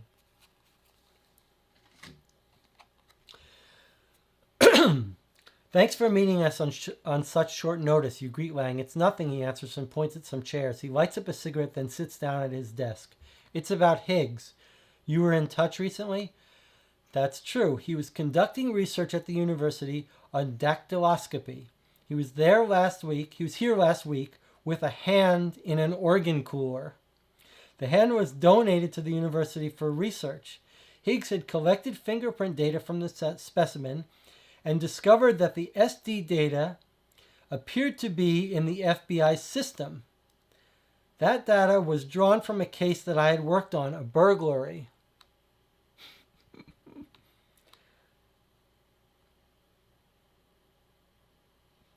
It's like opening up a whole new pathway. Wait, was it a system error? Yes. Higgs asked me to take prints from the hand and compare them to the prints on file because he couldn't continue his research if the hand belonged to a suspect of a criminal investigation.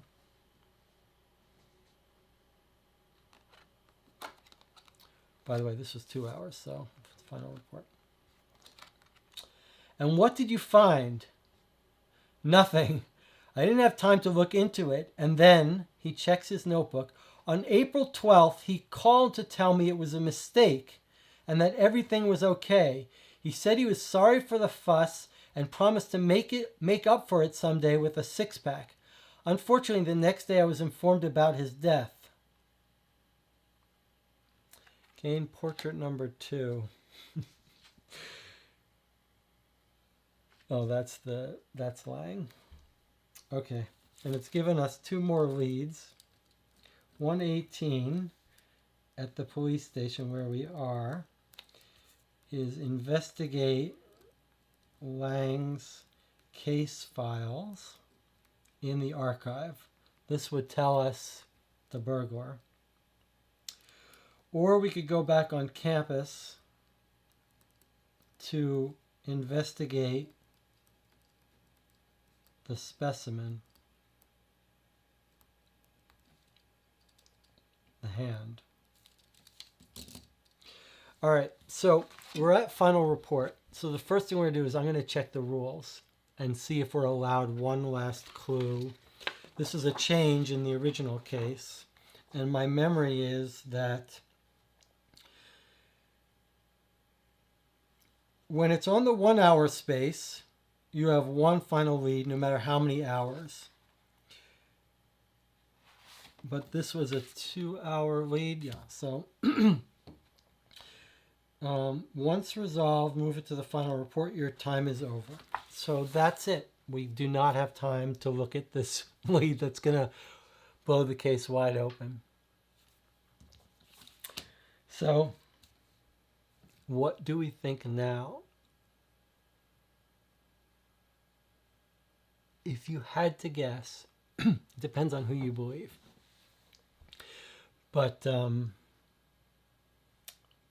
so let's look at our alternate theory. One theory is we believe Violet, and he was working with these people for longer than he thought. A large bug just flew by. And he called to brace him and said, "You better give me $20,000." And they sent him this thing. I'm starting to think, though, that guy was telling the truth, and that it's just a coincidence that they sent them that package. Package was signed for at 2 o'clock anyway. So now you might imagine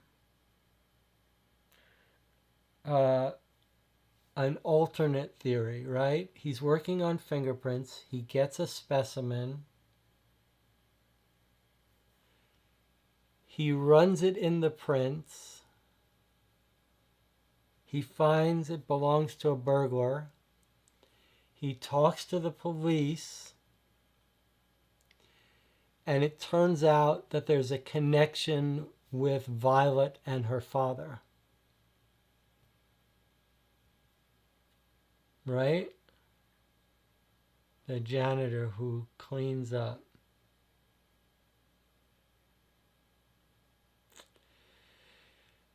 And so what, the two of them, Violet and her father, it's the hand of someone. So what? So there's this whole chain of stuff that we have no evidence on that's connecting Violet and the father.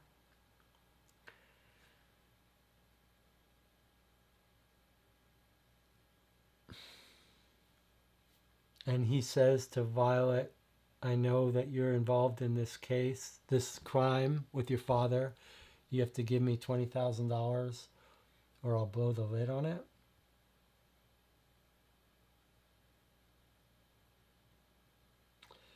Boy, that is a stretch that we have no evidence for.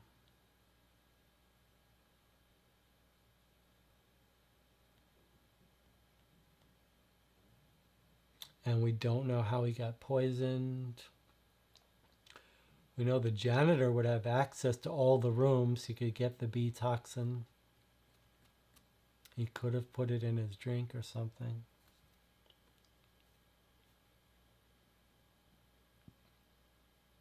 Wow.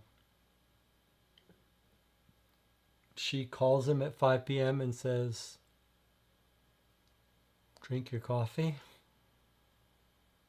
It is suspicious that she's called. Wow, I wish we could get one last go. This gets into the thing, how you feel about cheating and stuff and bending rules. So if I was playing this alone, not on camera, since these are one-time playthroughs, I would probably, since we're at our final report, I'd probably let myself look up one of these little clues. If we're playing a game that you can play lots of times, then no stretching of the rules. But a game like this, where a case is resting on it, we're definitely not allowed to travel.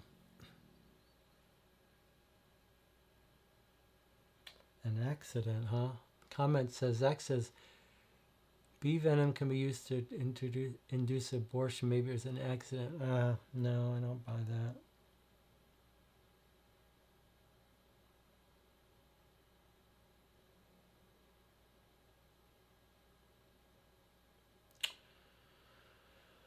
All right, we're gonna look up. I'm gonna use. I know this is gonna. Well, let's take a 5-minute break. Let's think about this. You can think about in the comment whether you want me to read this one last clue. I feel like it's the last day. We're supposed to, if we were here, we'd get one last clue no matter how long it takes. We're at the police station. I think we're going to look at just one little peek into the archives of that case file to look it up. I think we're going to do that, but we're going to take a little break here for you guys to think about whether you really don't want me to do that.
Okay, we are back. You're watching Co-op for Two. If you're still with us, this might be a good time to click like or subscribe to the channel if you're one of the two people watching.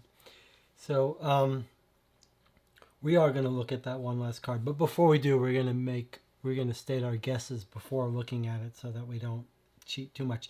The only thing I wanted to see was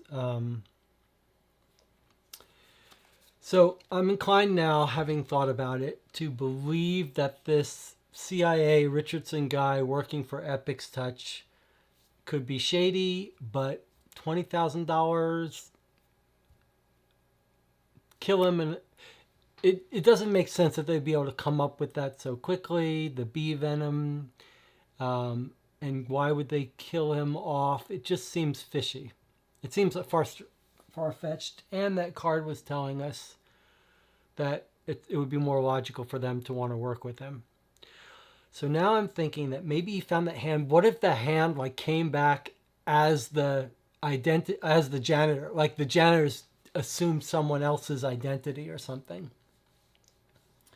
Or something like that. So the only thing I wanted to do is I wanted to so I am thinking it is the janitor and the woman.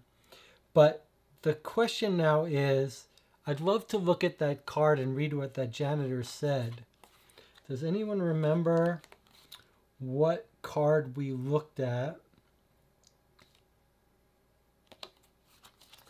What card we looked at where the janitor...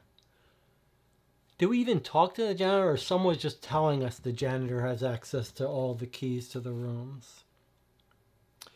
Oh, my dad is a janitor at the university. He was fierce about us seeing each other, but it was never anything serious. It's true that there was some chemistry between us. I wonder, so now we're thinking maybe the janitor, maybe he wasn't furious that he was seeing this woman, but maybe he was furious because the guy was blackmailing him about that hand he found. And that would explain why he cleaned up.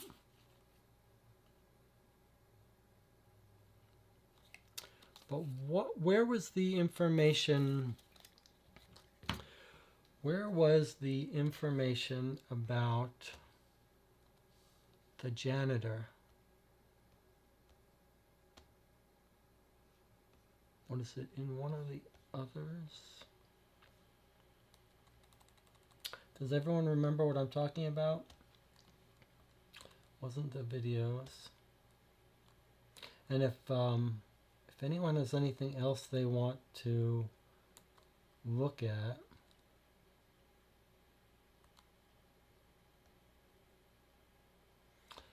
there's our register of phone calls again. So we know we think Violet's lying, right? She said he called her. What we've got is 2 incoming calls from her that day. And in fact, she's calling constantly. She's like trying to convince him, what, not to go to the cops, not to tell about that hand.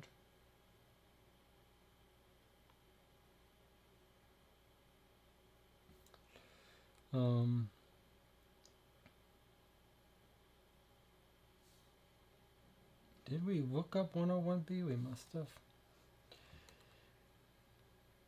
101B, yeah, we did. That's the Violet. Works at the Von Kahn Library next to the university. She's 24 years old. Okay. Why? Think about this for a second. In our previous case last week, which we falsely accused the father, in our previous case, the father, very similar parallel track here, beat up the guy for having an affair with his daughter. But look, this daughter's 24, right? She's 24 years old, and she's seeing this professor, and she's saying it was never anything serious. Okay, so he is older, but he's a professor. Would the janitor really be beating him up? Would he really be that upset that his 24-year-old daughter is messing around with the professor? It seems unlikely. So I just really want to see that thing, that note about the cleanup. So let's take a look at it. It may have been like the first thing we saw. We made the biggest mistake we made was that first decision not to hunt around and check if it got cleaned up.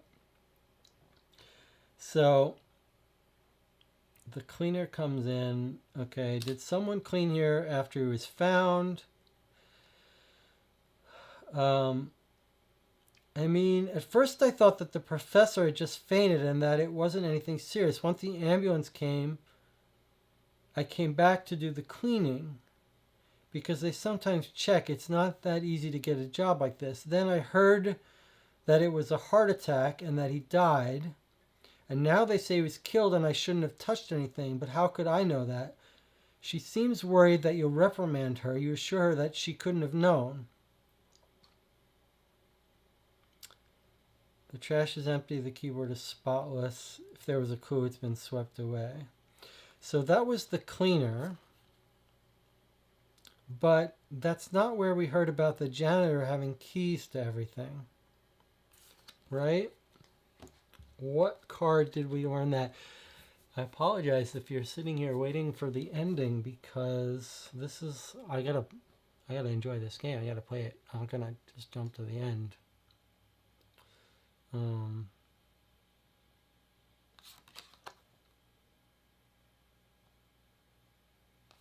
So there's the cop about the hand. Boy, that is very interesting. My dad is a janitor. He was furious about us seeing each other. Why? I don't know. It was never anything serious. She says she's not high stress though. So it's not suggesting she's lying too high, too much. But here's another here's another mark against her.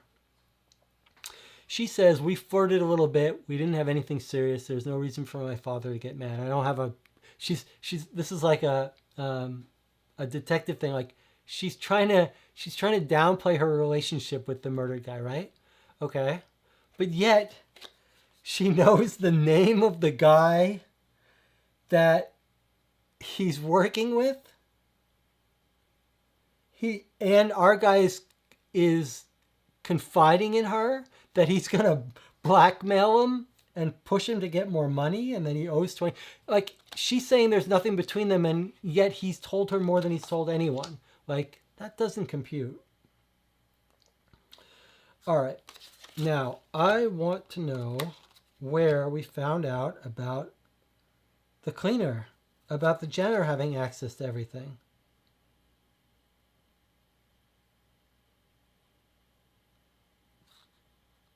Venom can be stored, dissolves in water, kills immediately. Okay. Okay, so here we go. Let's read together. When we went and looked at the security cameras, they got us those scenes, and then we spent a clue to push him a little bit. And he says, we say, is that all? And he says, yeah. You look at him unflinchingly in silence. After a moment, he sighs, there was more footage. There was? Seed deleted it. The janitor, he had an argument with Higgs. There was footage of him punching Higgs and pushing him up against the wall the day before he died. When Higgs was found, Seed got scared. He came here and deleted the footage from the archives. That's looking more fishy. How did he get access? Why didn't you mention this? He's the head janitor. He has keys to every room in the building. I don't think it has any bearing on what happened with Higgs. There was something personal going on between Higgs and Seed's daughter. Seed decided to make it clear that he didn't like the fact that a married man was messing around with his daughter. Okay. Well, it's that's still very fishy, but he's giving us a reason why he was upset, because he was married. But he was filing for divorce. Okay, I think we're about ready to try to solve it. I think we're going to pin it on the father-daughter pair. Father in particular, but father-daughter pair. She didn't work in the lab, so she wouldn't have had access to him, but the janitor would. You could imagine he put some in his coffee cup, some crystals. When the doctor came, added coffee, got poisoned. So, and janitors got access to her. So that's what we're going to do. But before we do it, we're going to look at this one clue, which is a tiny, tiny bit of a cheat. But it's not going to affect our guesses, we don't think. So we're going to look at the clue at the last thing we talked to. We talked to our police officer, Lang. And we're going to look at, since we're in the police station and we're sort of we're on our way down the hallway to our chief's office to give him the report. We're just going to make a little diversion to look up 118. But this is our very last thing. At the police archives, you approach one of the workers and ask him for help in finding the specific file. You show him your ID and explain you're working with Lang on a criminal investigation. The man nods his head and tells you to wait while he searches for the file. All right, so now we're supposed to read Files 118. So let us go and look at Files 118. Oh, this is an exciting way to end the case. You get to see a file here. Okay. Oops. Case report, whatever. Lead investigator, Detective Robert Lang. Case status pending screened. Incident summary. On April 2nd, 2019, 08:15, Eugene Rivers reported a burglary from the art sale warehouse located at 378 East 29th Street. The burglary occurred between 19:30 on April 1st and 8:15 on April 2nd. So actually happened 10 days before our case. After being notified, Detective Christine McRoy and I drove to the scene and arrived at 0827. Rivers met us outside the building. He had not entered the building after phoning police. He stated that he had phoned as soon as he noticed that the lock on the warehouse door had been removed and the door itself was improperly closed. He did not touch the door or lock. There were no distinctly visible car tracks or footprints on the concrete and asphalt in that area. The lock had been drilled through and we secured latent prints from the padlock and door. Detective McRoy and I entered the warehouse, which showed no signs of burglary. We checked all the rooms and found no one. Rivers walked through with us and looked through multiple crates before determining that only one item had been stolen. A painting by Jack Beale, a renowned Richmond artist. The painting is valued by Rivers at $15,000 US. It was to be auctioned in April and had been at the warehouse since March 18, 2019. Numerous other paintings assigned similar values by Rivers were untouched in their protective crates. We secured additional latent prints on the surfaces near the missing crate and multiple shoe prints. Rivers stated that the warehouse was not protected by an active alarm system or security cameras. The only other people with access to the warehouse are art sale employees. Rivers will provide a list so that we can eliminate their fingerprints and shoe prints. There are no homes or businesses in the area with a good view of the door used for entry. We were unable to find any witnesses who might have seen something that night. Secured evidence material, fingerprints secured from the padlock, the door, and numerous exhibits at the crime scene. And then we've got some fingerprint data, which we're adding. And I believe they don't match, but we can come look at that later. Okay, here's the supplemental. On 10th of April, Professor Calvin Higgs from VCU got in touch with a possible identification for the prints from the padlock, meeting with Higgs scheduled for 11 April. On 11 April, Higgs came to the station with a hand from a body donor who died in March. Higgs took prints from the hand for a research project, and it got a hit on the FBI fingerprint database. The SD, the fingerprint signature, from the padlock. Higgs requested to see the original prints lifted from the scene and provided a copy of the prints he made to make sure the match is not due to user error. On 12 April, Higgs called to let me know that it was a false match. And then we've got further leads, which we are not going to be allowed to look at. Field work, we'll just write it down. Art sale office. Well, that does not help us all that much. I do remember there was some March thing that we heard about, but let's just review. So he gets a hand as part of his work, a chopped off hand, that presumably was just a hand from the morgue for testing. And while he's testing, he gets a hit on it. I'm going to respond to a comment in a second here in the chat. So he goes to the police. He wants to make sure there's a reason, maybe it's an error. The police guy may have told him some information, but then our guy calls back later and says, oh, don't worry about it, it's nothing. So it sounds like for whatever reason, our professor found some information and then maybe called up and said, don't worry about it, drop the case, that's not important. And now he's using that to blackmail. It does make sense now that it has something to do with the janitor. That's why the janitor and the woman are upset, like they were involved in this burglary. Now, let's address a comment in the chat channel. Zachary says, Jill says hello. Jill has dropped in. And Zach says, seems like the scenario is way bigger than we had time to discover. Okay, so the first box, the cases are connected, and it's clear about that. This box set of cases didn't seem like they were, but I suspect now that they are. That these cases may be continued. So we may have discovered pieces of a case that will continue. I'm not sure. We don't have, I mean, if we were to accuse the father now in a real, as a real detective, I think that would be a huge stretch. But it feels to me that that's our best bet now.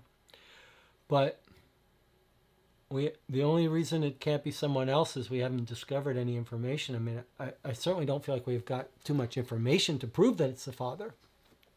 But we've caught the girl lying a bit. She's acting suspicious. The janitor father was very suspicious in hiding up. I would like to hear your theory. He's not a one-handed guy, right? The janitor's not one-handed. If he's one-handed, that would be something different. But we have to assume that maybe he was involved in the crime. I'm thinking he's assuming the identity of this dead body that's now showed up. Or they must not know who the fingerprints belong to, right? Fingerprints from the burglary. We know from looking at this that they're not Calvin's fingerprints, but we did it. So here's a question. If the police don't know who these fingerprints belong to, they just know they were at the robbery, right?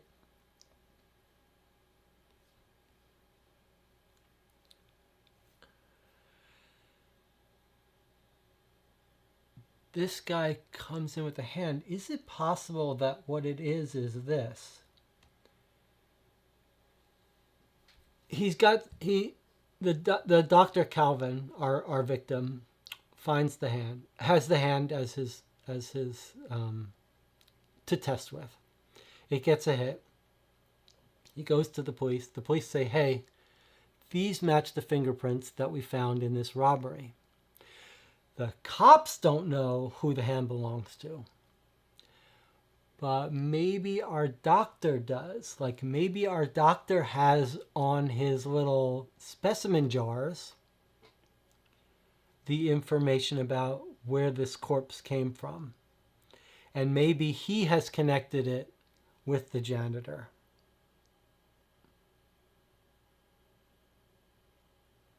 And then goes and blackmails the janitor.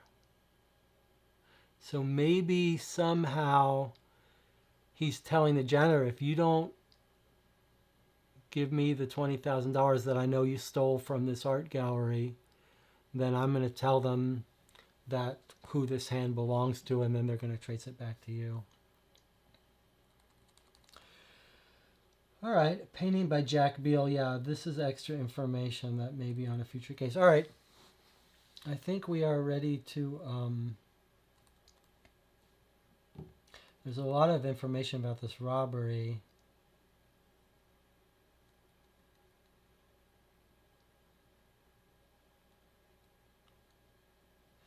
I mean, if there were the fingerprints for our...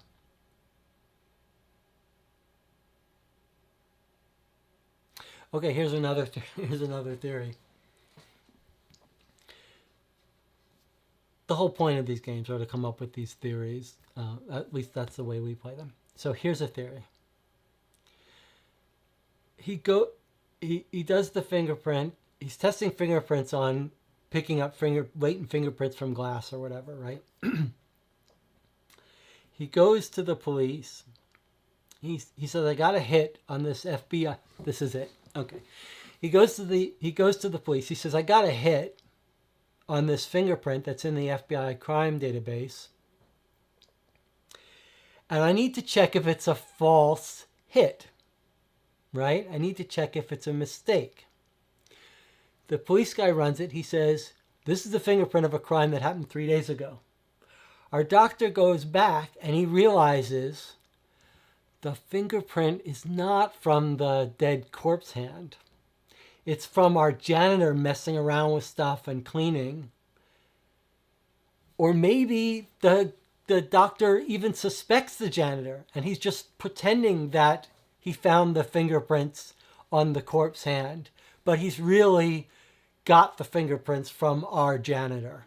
So either he suspected and took the fingerprints from the janitor, or he made a mistake and got the fingerprints from the janitors on the screen, but he realizes the janitor is the burglar. It's not that the corpse is the burglar. The janitor's fingerprints are what he checked and looked up. Okay. I think we're ready to solve it. It's the janitor. All right, ready? So we're going to do our final report. So the way in this game it works, let's switch back. Is everyone ready to find out how badly we did? Zach had to leave. Here we go. Final report. All right, we finished our game. We're ready to solve it. Here we go. Calvin Higgs was killed by Agent Richardson, Professor Zellinger, Paolo Luto. So Zellinger's his office mate. Luto is the Casino Royale. Barbara Higgs, which is the wife. Or we don't know. So there you go. The person we thought it was is not even listed. How do you like that?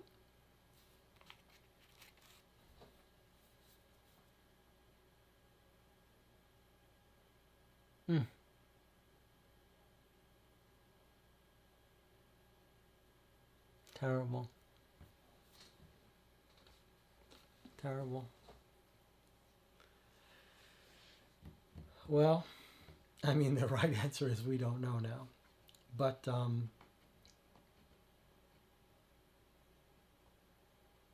that hard work.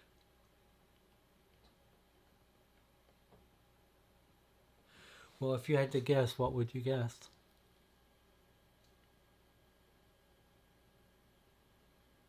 I mean, surely he got evidence of who was the burglar. He took fingerprints from someone.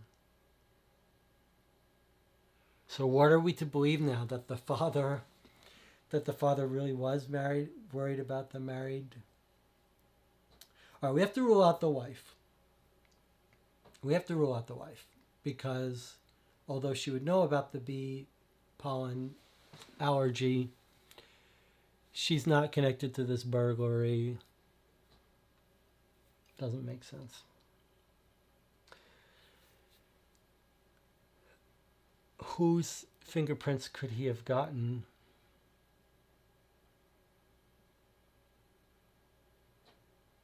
I don't like it. I don't like this. We could go back to our Agent Richardson, but I've already come to peace with the fact that it wasn't him. The professor that he talks to,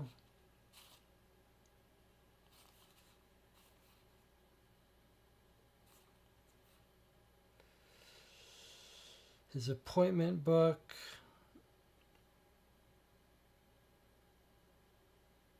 Hold on a second. Oh. I was going to say, this says 3 meetings from March recorded as R Coffee Heaven, all of them 2 hours long.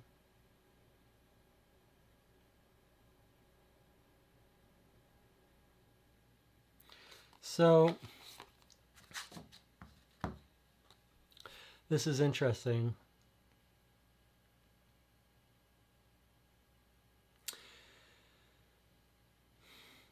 I'm reading the card that we had access to, where we talked to his secretary, this woman here.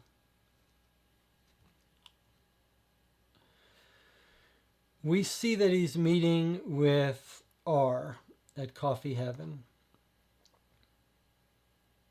But then we see 3 meetings in March, 2 hours long.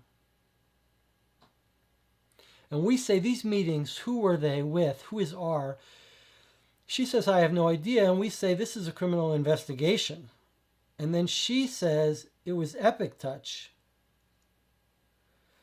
So that would put the lie to him saying that they had just started talking with him, right? Like he said, we just started that day. And so now I'm thinking he's lying again, and I can't trust that last paragraph. But then I don't know what the whole fingerprint corpse stuff was. All right, so I'm going to accuse the agent. We're going back to our original stuff. It's the agent.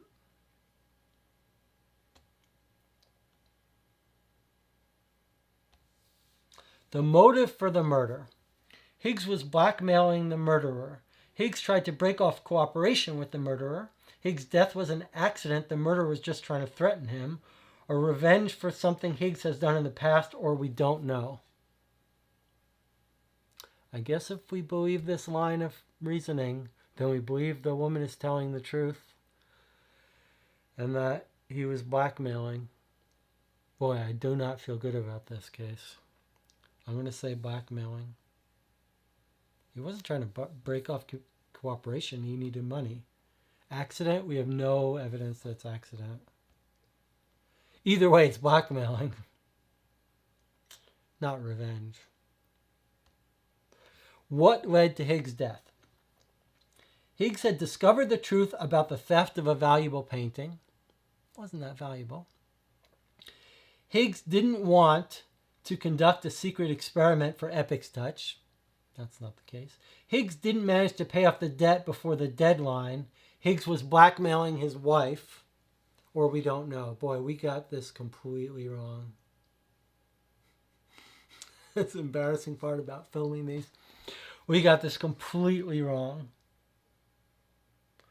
Right? Because it's not that he was killed because he didn't pay off the debt before the deadline. Was he blackmailing his wife? That about what? That she was the criminal?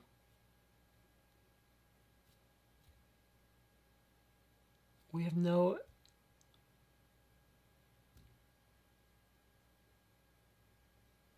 I don't get it. It had to be the theft of the painting, but we've got 2 sets of answers that are not compatible.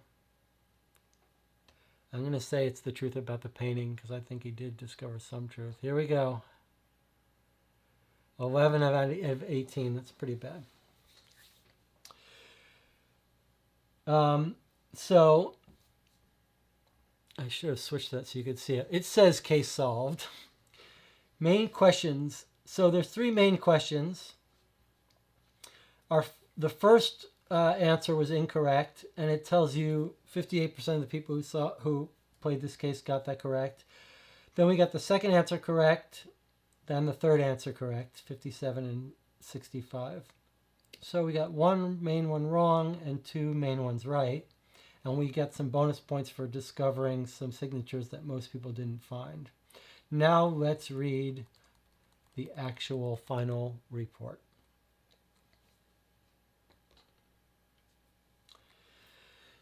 In addition to his teaching position at the university, Calvin Higgs had been collaborating with the FBI for several months, doing dactyloscopic research at his university lab.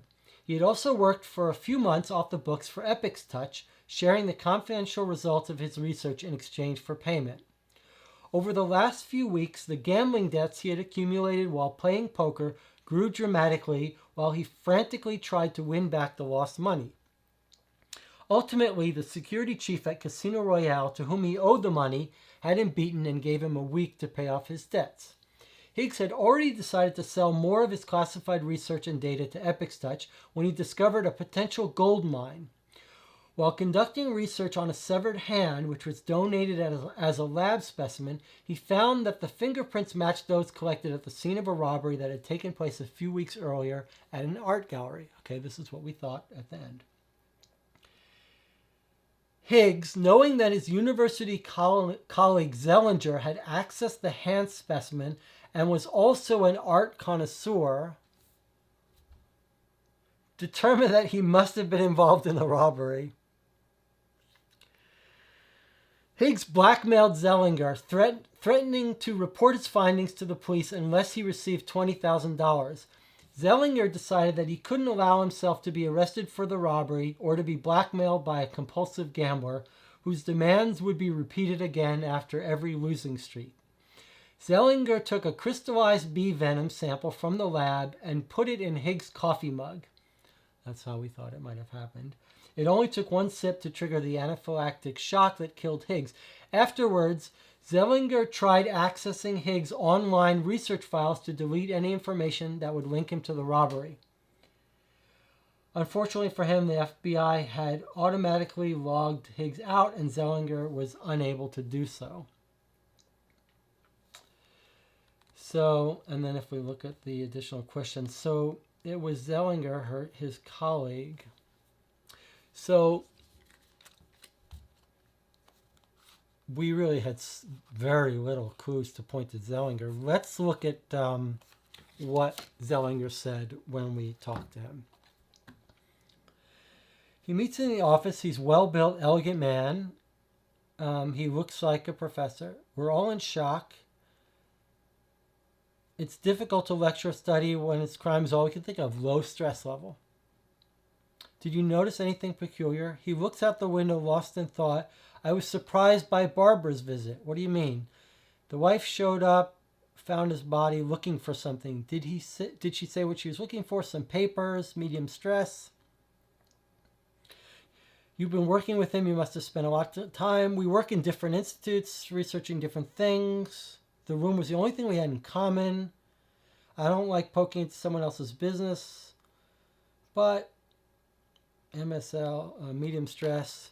Calvin was involved in some shady business with Epic's Touch. I saw him at the university several times in the company.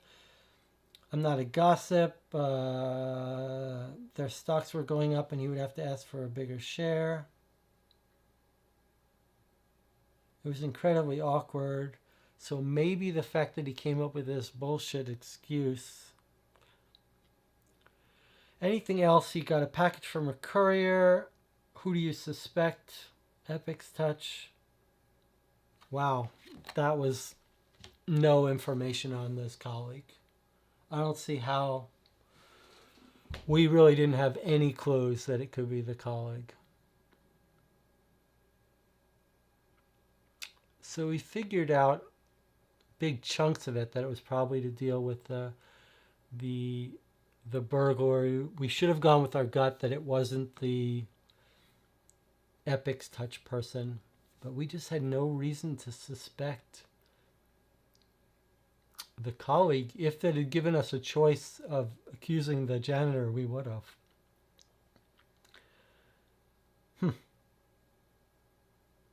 So there you have it. Would you like to look at the initial clue that we didn't look at, that we should have looked at. Here was our first choice. When we searched the room, it was all cleaned up. Could we have looked more? Here we go. This is the last thing we're going to read. We're not going to read the rest of them. But look at all these clues we didn't ever look at. Huge number. That's just the way this game works. All right, let's read this clue, and then I'll talk a little bit about what I think about the case and compare it. You sit down at Higgs' desk and open every single drawer. Where is his mug, you ask, pointing at the coffee stains on the desk. Probably here, the cleaner says, walking up to the cup cabinet. This is weird. It's gone. I remember he only drank from one mug, the one that said, keep calm and build shelter on it. Maybe it's been broken. And the bin, was it empty? Did you throw out the trash? Of course I did, she answers, resentful. But once again, she realizes you didn't mean to offend her. I remember there were a lot of used tissues and some torn papers. You turn around on the chair and look at the computer. Did you clean this as well? You ask, pointing at the keyboard. Of course not. You give her a suspicious look. Oh, for God's sake, I swear I didn't clean the keyboard. Strange, it's spotless. Might someone have used the computer and then wiped their fingerprints off of the keyboard? And the window, Mr. Higgs didn't allow us to open it this time of year because of the pollen and bees. He was very allergic to bee stings. But I think it was open. I remember closing it after the ambulance took him. Send the computer to the lab to be examined by technicians. All right. Still nothing about the colleague. All right. Well, let's... I guess we won't take a break. We'll just try to talk a little bit about this game now. So you've gotten a flavor for detective. I would say this is pretty similar to the main game. A little less fiddly in terms of the skill tokens, and this, which was pretty pointless. But you saw pretty much what's in the main game, and you saw very similar to the main game. There were these fingerprints we found that got entered in that had no use. It's not clear whether this case will continue. If it does, perhaps those fingerprints will be of value. But it's basically told us now, it actually has wrapped up this case. It's told us that the other professor was involved in the robbery. And that was his fingerprints? What was the... Now I'm a little bit confused about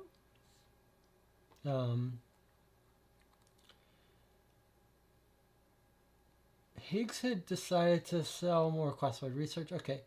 Higgs, knowing that his university colleague had accessed the hand specimen, which we weren't told about, and was also an art connoisseur, maybe that was in there, I don't remember, determined that he must have been involved in the robbery. How? How involved in the robbery? Well, okay. So this is actually a good indication of where this game falls flat.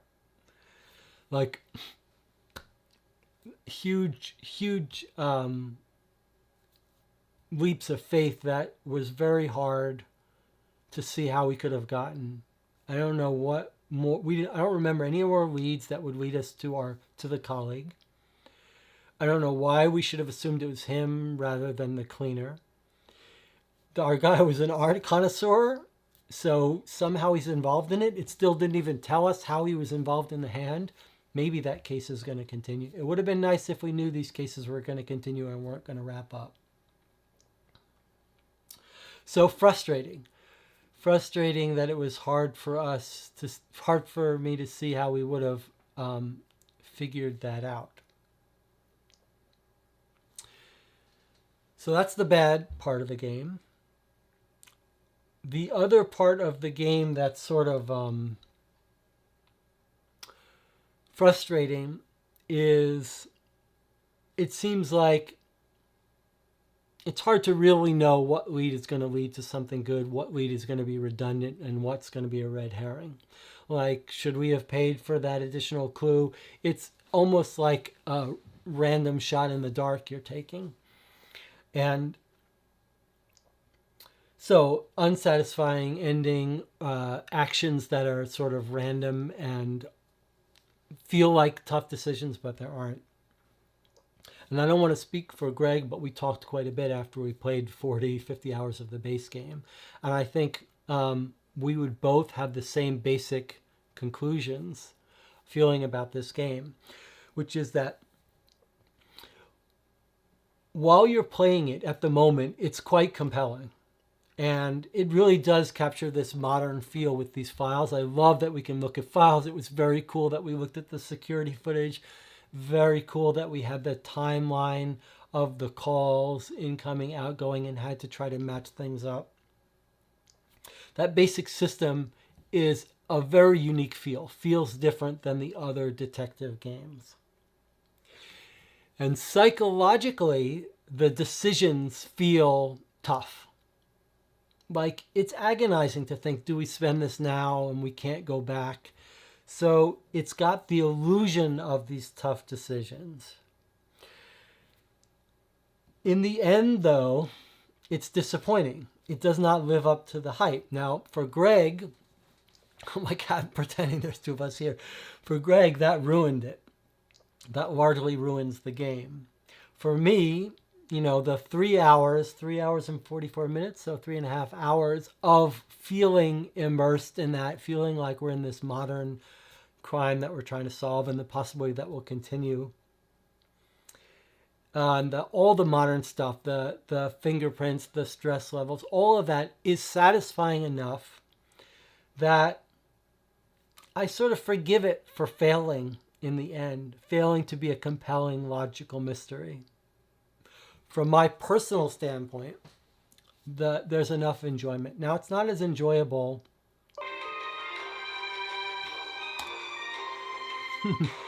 That's the laptop running out of power. Okay, so, but the experience of it is good enough, even though in the end it lets you down as a case. So I don't know if I would recommend it if I hadn't played any of these cases. Maybe a 7. I guess I'd rate this a 7. So there you have it. We've played case 1. We could play another case if people are interested. Pretty short for these cases, 3.5 hours, not bad. You eventually you'll see our massive review of all of these detective games where we compare and contrast them and rate them all. But probably I'd give this case a 7. I think I gave the larger experience of the base case an 8. 7, unsatisfying. And I liked at the end when we figured out that it was the fingerprints from this thing. I would have just liked maybe another hour. It feels like all with these cases that they sort of started with a better case and then had to cut down for time. And so they threw out half the case. I would have preferred it if we could chase down all these leads and come up with a more satisfying, airtight solution. Maybe not airtight, just a little tighter than the one we did. But so there you have it. I hope the two people that watched it enjoyed it. If you did enjoy the video, consider subscribing, liking, and maybe even supporting us on Patreon. So, we'll see you next time. And now I can't switch away because of everything shut off. So I just have to have to walk off screen. But we'll see you guys next time. Bye.